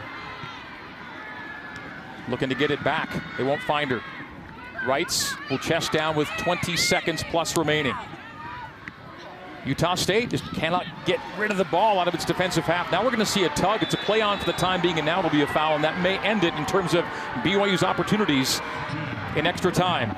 Yep, the seconds are going to tick off, and we are going to high drama here along the Wasatch Front. Penalty kicks, the final seconds have ticked away. 1-1 to PKs we go.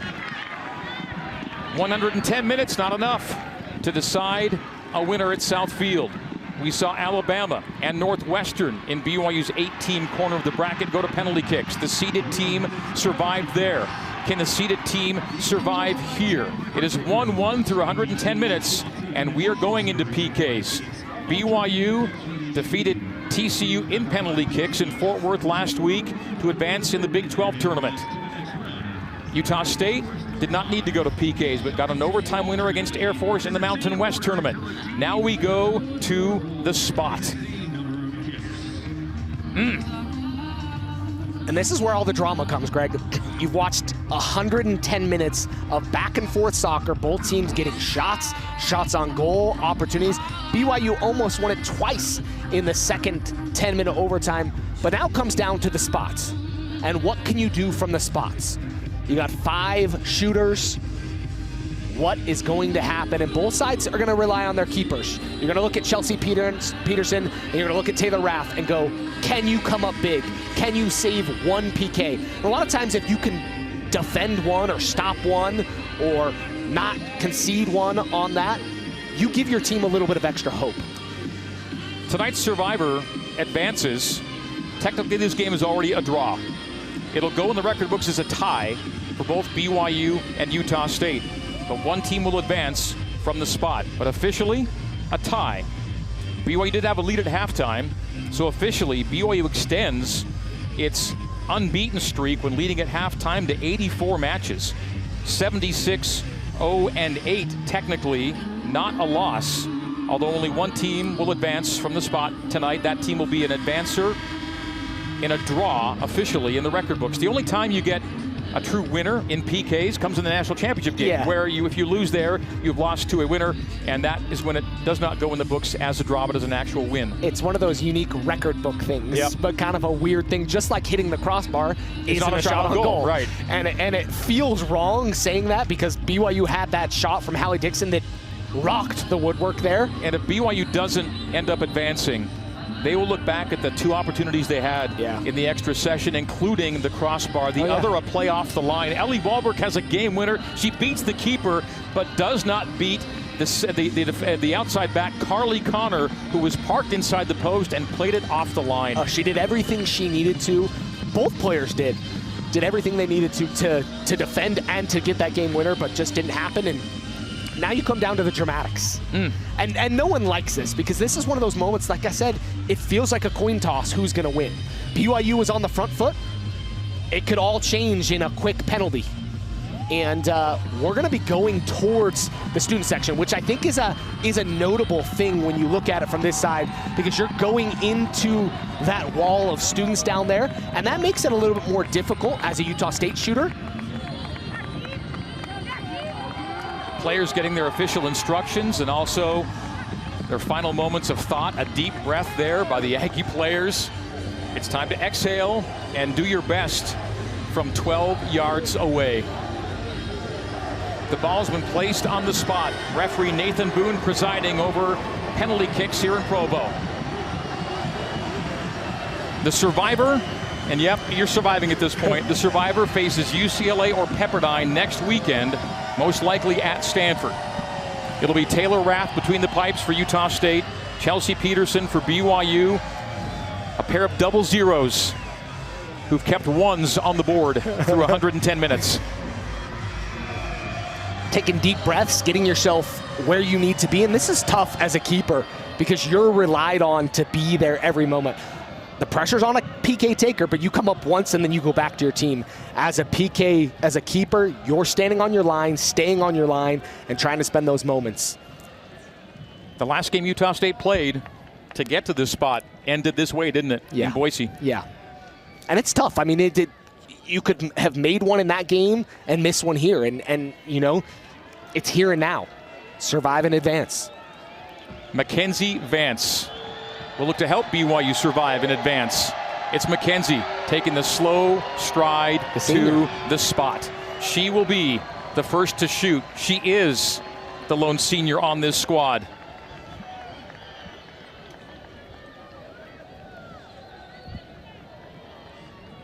Stoic, serious, steady, Mackenzie Vance. The ball on the dot, and here we go in PKs. The most impactful of times. We're about to live it all with you. Here we go. A stop by Taylor Rath. She dives to her left, smacks it out of the air. And the first big play made by the visitors. The save by Taylor Rath. And she did everything right. She guessed, she went that way, made her decisive move.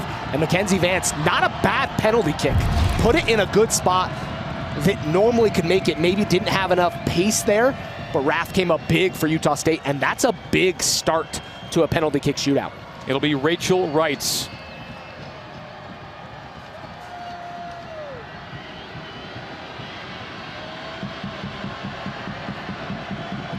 That has not attempted a penalty kick in regulation play this year. One goal on the year. Wrights will step to the spot. Had the overtime winner against Air Force in the Mountain West tournament.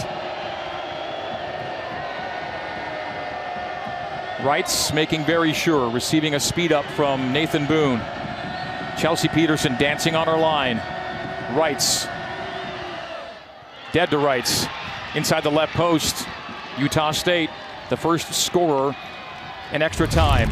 And now it's Ellie Walbrook time. She was calm, cool, and collected, put it away, didn't have any pace on it, knew had the keeper beat. Keeper went to the left side. She went to the other side. 1-0 here in the round of PKs for Utah State. Ellie Walbrook, 1 for 2 in her penalty kick tries during the regular season. 28 goals in her career, 16 coming this year.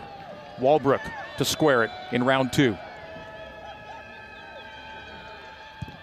Hammers it, no doubt. Keeper didn't even move. BYU on the board. Who else but Ellie Walbrook? And that was some confidence from her coming to the spot and just burying it. And you needed that when you had your teammate get blocked on the air there, when you had to come back and put it level 1-1.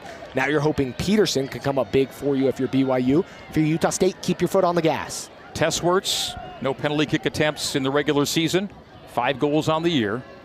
Tess Wertz will place the ball at the dot and look to put Utah State in front at the bottom of frame 2, or the top, the way you see it there. BYU did shoot first. Wertz, long run up here, Landon. Yeah, long run up and straight up the guts. Angle left, shot and score. Utah State 2 for 2.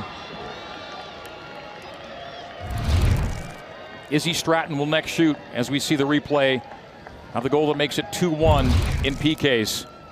Great PK there from her, had the confidence, knew what she was doing, tried to misdirect the keeper by starting a long run up and coming straight at the ball, then angling off. Izzy Stratton doesn't have a career goal in regulation play. PK, no doubt about it.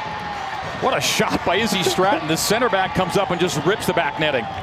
That's some confidence from a center back. BYU ties it at 2 in round 3. Would have been hard to save in any direction, even if the keeper had guessed right. Now it's Rini Onaha, who looks to put Utah State back on the advantage, and she made 2 of 3 penalty kick tries in the regular season. Chelsea Peterson getting the crowd worked up, trying to get the crowd into it. Onaha, the only Utah State player with a penalty kick goal in the regular year, to put the Aggies back on top. BYU needing a save from Chelsea Peterson. She was cramping earlier. Stutter, shot, saved by Peterson! BYU needed it, and the Cougs get it in round 3. And I was mentioning the cramp because she didn't look confident in her run-up, and that's one of the things that penalty kicks really comes down to, is confidence, and it just wasn't there from her. And almost a scuff on the kick. Yeah. Big save there. We're even at 2 apiece, heading into the 4th of 5 rounds. BYU to go in front for the first time in this shootout. Lucy Kessler. 2 goals this year, 3 for the career. Left foot, stopped! Oh, big by save. Rath, diving to her right. Kessler just didn't have enough pace on that ball. And it might have scuffed as well. Rath guessed right and went to ground, kept that one out. It's Hadley Barrera. The freshman has scored 5 times this season. Her freshman year can put Utah State back in front and this in round number 4. This, with a make, would force BYU to score to keep the shootout alive. 2-2 in round 4. Barrera.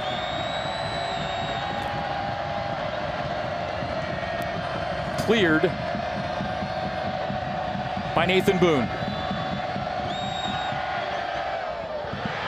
High and well placed. And no doubt. Nothing Peterson could do about that. And now BYU has to make to extend to the bottom of the 5th frame.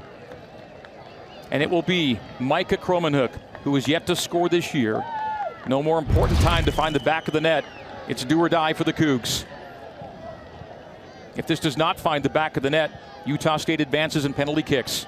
Should she score, the Aggies get a chance to win it in round 5. Kromenhoek. Pink headband, pink-clad keeper in Taylor Rath to advance to the round of 32 for USU. Kromenhoek must score, and does. And does. Short, quick run up. All right. It comes down to the boot of Ellie Hendricks. And the mitts and whatever else Chelsea Peterson needs to stop this shot. If Hendricks scores, Utah State advances to the round of 32. Look at the smile on Chelsea Peterson's face. I've got this, she seems to say. She better have it for BYU to take it into extra rounds. You love the confidence of Chelsea Peterson. Yeah, that Ellie coming up there with a little bit of a somber look, but the confidence there as well. This is a big, big moment here in this game. 4 career goals for Hendricks. Will this be a Chelsea Peterson moment here in Provo? She's on her line. Hendricks at the top of the 18. And it's saved! And we keep going! That's why she was smiling. Was it the post as well, or was it all Chelsea? It was all Chelsea, it looked like. All Chelsea to the right side. And that's where that confidence comes in. She was smiling, she was feeling it, and you gotta be loose in these moments. Loose and confidence is probably the word. Loose and confident is the word you want to use for a player in these moments. Unbelievable, the pressure of the moment, and Chelsea Peterson meets it. She knew. She knew. She was smiling the whole time. She knew. Hallie Dixon to put BYU back in front. We're in extra rounds. 3-3 through 5. Oh, it's off the bar! And Hallie for the second time finds the woodwork. One would have ended it in extra time, and this one sends it to the bottom of the 6th frame, and Utah State again a shot to win. And it's the goal scorer in regulation, Maya Mullenmeister. Can Chelsea Peterson do it again? You wouldn't put it past her. Nope. They need more Chelsea magic, or Utah State advances. Looks to be a left-footed attempt from Mullenmeister. Maya with the run-up. Peterson on the line. The shot, the save again! Right at the keeper, and we keep going. Not a great PK there from Mullenmeister. And Chelsea guessed right, but she didn't have to do a whole ton to make that save. Went kind of just to ground. Looked like she read the PK taker. And the drama continues. Now it's Afton Perry to put the Cougs in front and with a chance to advance into the bottom of the frame. But you got to score here to make that happen. Afton Perry, the rookie. Inside the left post. What a shot. Keeper guessed right. Placed. Nothing that Rath could do as Perry puts BYU on top. 4-3. Rath laid out in the 7th round and got to the right spot. Just a well-taken PK there by Perry. Peterson has stopped the last 2. If she does it again, BYU advances to next weekend of the round of 32. She's got that smile again. Peterson saves and the Aggies go home. Sellers. Samantha Sellers scores and we play on. The 6-footer with a right footer. Oh! She slipped. Ripped on a slip, and we go to another round. Slipped and able to still finish it. You can see the fall through there. Goes to ground, but perfectly taken. In the side netting, Chelsea Peterson did not have a chance. And Sellers, what a PK there. Round 8. Madden Summers. We are 4-4 through 7 rounds. We've seen 5 saves and a crossbar. Summers on the run-up. And she goes inside the left post. Again, keeper guesses right, and a perfectly placed penalty. Yep. And that feels good when you hit it. It didn't have necessarily as much pace as it looked like, but Rath was maybe slow to get to that side, and she was able to beat Rath. And now Chelsea Peterson has a chance to come up big and be the hero here. The center back, Summer Sifonia, has not scored for Utah State. She gets a chance in penalty kicks to send it to round 9. A big moment for a freshman from Utah State. It stays out of the net, and BYU wins it in 8 and advances to the round of 32. Siphonia on her way to the spot and does it again, and it may be that Peterson got a touch. She had it there, just unable to keep it out of the back of the net. And what a shot from the center back, and yes, off the fingertips of Chelsea Peterson. Now it's Mia Lopez. We're in round 9 of this tension-packed shootout. It is penalty kicks to advance. Mia Lopez, who has scored 6 times in her freshman campaign. It put her on the Big 12 all-freshman team. No bigger moment for the rookie than right here, right now. Round 9. We are 5-all.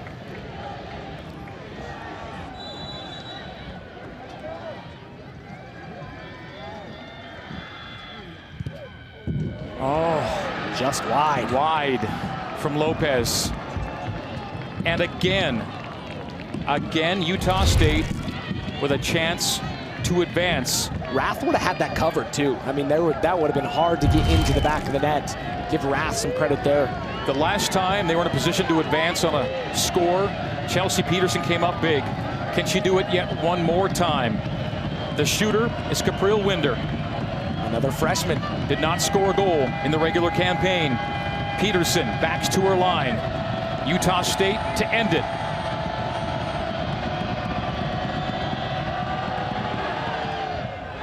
Wide! That was the biggest miss tonight. Chelsea just continues to have that smile of confidence. And these pressure moments have been hard on both teams. At this point, could go to keepers. I don't know that you can say which team feels they've got to win this more, but I feel like BYU's dodged more bullets tonight. Yeah. The Cougars did have 2 great chances to win in extra time, but man alive, they've been on the edge twice. Yep. Here in PKs. Mia Getchie, round 10.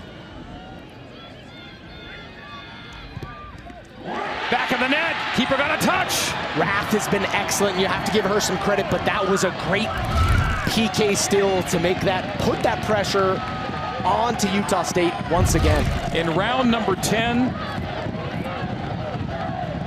we see the backup outside back, Talia Winder, in just her 12th game of the season. If she doesn't find the back of the net, BYU's into the round of 32. Both teams have been on the verge multiple times here in PKs. The sophomore. BYU is 6-5 lead. We're in round 10, the bottom of the frame, top on your screen. Talia Winder to extend. The whistle. The run up. The goal. And we go to 11 rounds. Outstanding stuff here at Southfield. This is when you're going to a keeper. Or are they going to make them go? All 10 shooters on the line have shot, and so we repeat with Stratton. Izzy made her shot. She buried her shot. She went left to the keeper's right, so you have to pay attention to that. Keeper guessed wrong on her PK. Into round 11 of penalty kicks. Stratton step up, long strides. Wrong foots the keeper. BYU again puts Utah State on the verge. Keeper went with what she thought Izzy may do again, but Izzy changed it up, opened up her body, and buried that one. Stanford has won. Will host next weekend. BYU with a stop here is on to the Bay Area in the round of 32. That much we know. 7-6 in round 11. Utah State to extend it again. And it's Rachel Wrights for the second time. A pair of number 24s shooting in round 11.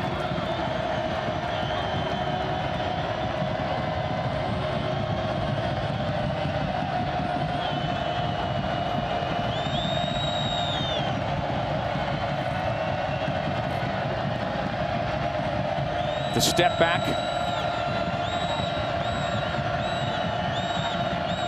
And the run up. And it's over! It's wide! And BYU advances to the round of 32. It took 11 tension-packed rounds. And the Cougs are moving on. Just wears you out, Greg. That is some drama here at Southfield as BYU advances.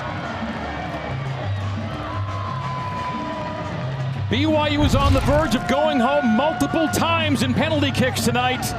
Their lucky charm between the pipes and highlighter green tonight was Chelsea Peterson. And she came up huge when it mattered. Other players stepped up, and they were on the brink a couple times and were able to starve that off from Chelsea Peterson and what she did, and some timely misses there by Utah State. And BYU advances. The Aggies could have sent BYU home in the bottom of a couple of frames and penalty kicks, could not get it done. They gave Chelsea Peterson and the Cougs a few too many chances. And BYU advances to Stanford and the round of 32 next weekend. It'll be BYU and either UCLA or Pepperdine next weekend. Jasmine Papinga is on the pitch with Chelsea Peterson. First of all, congratulations. When it's you between the net, the ball, and the player, what are you seeing? Just the best guess. That's a bad answer, but just. What are the overall emotions right now? What are you feeling? I knew we were going to win the game. I knew we were going to win the game. Was it that smile? Shooters, and I get in these girls' heads so bad that it's fun. It's fun? Okay. And overall, how do you feel like your team just came together tonight to win this? We played a really good game. I mean, there's unfortunate breaks, and the goal on us it wasn't right, but honestly, we played a good game. It's unfortunate to get more shots off, more goals, but at the end of the day, we won. So. How does this game build your confidence going into the rest of the NCAA tournament? I mean, we've survived 2 PK shootouts, so, and like we played a very good game of soccer. I'm not worried. They low blocked us, like low defense. Other teams are not going to do that to us, so I think this might, I'm excited. Congratulations, Chelsea. Thank you. It took 11 rounds and 7 penalty kick goals for BYU to get it done, but the Cougars do, and they'll play in the round of 32 against either UCLA or Pepperdine next weekend at Stanford.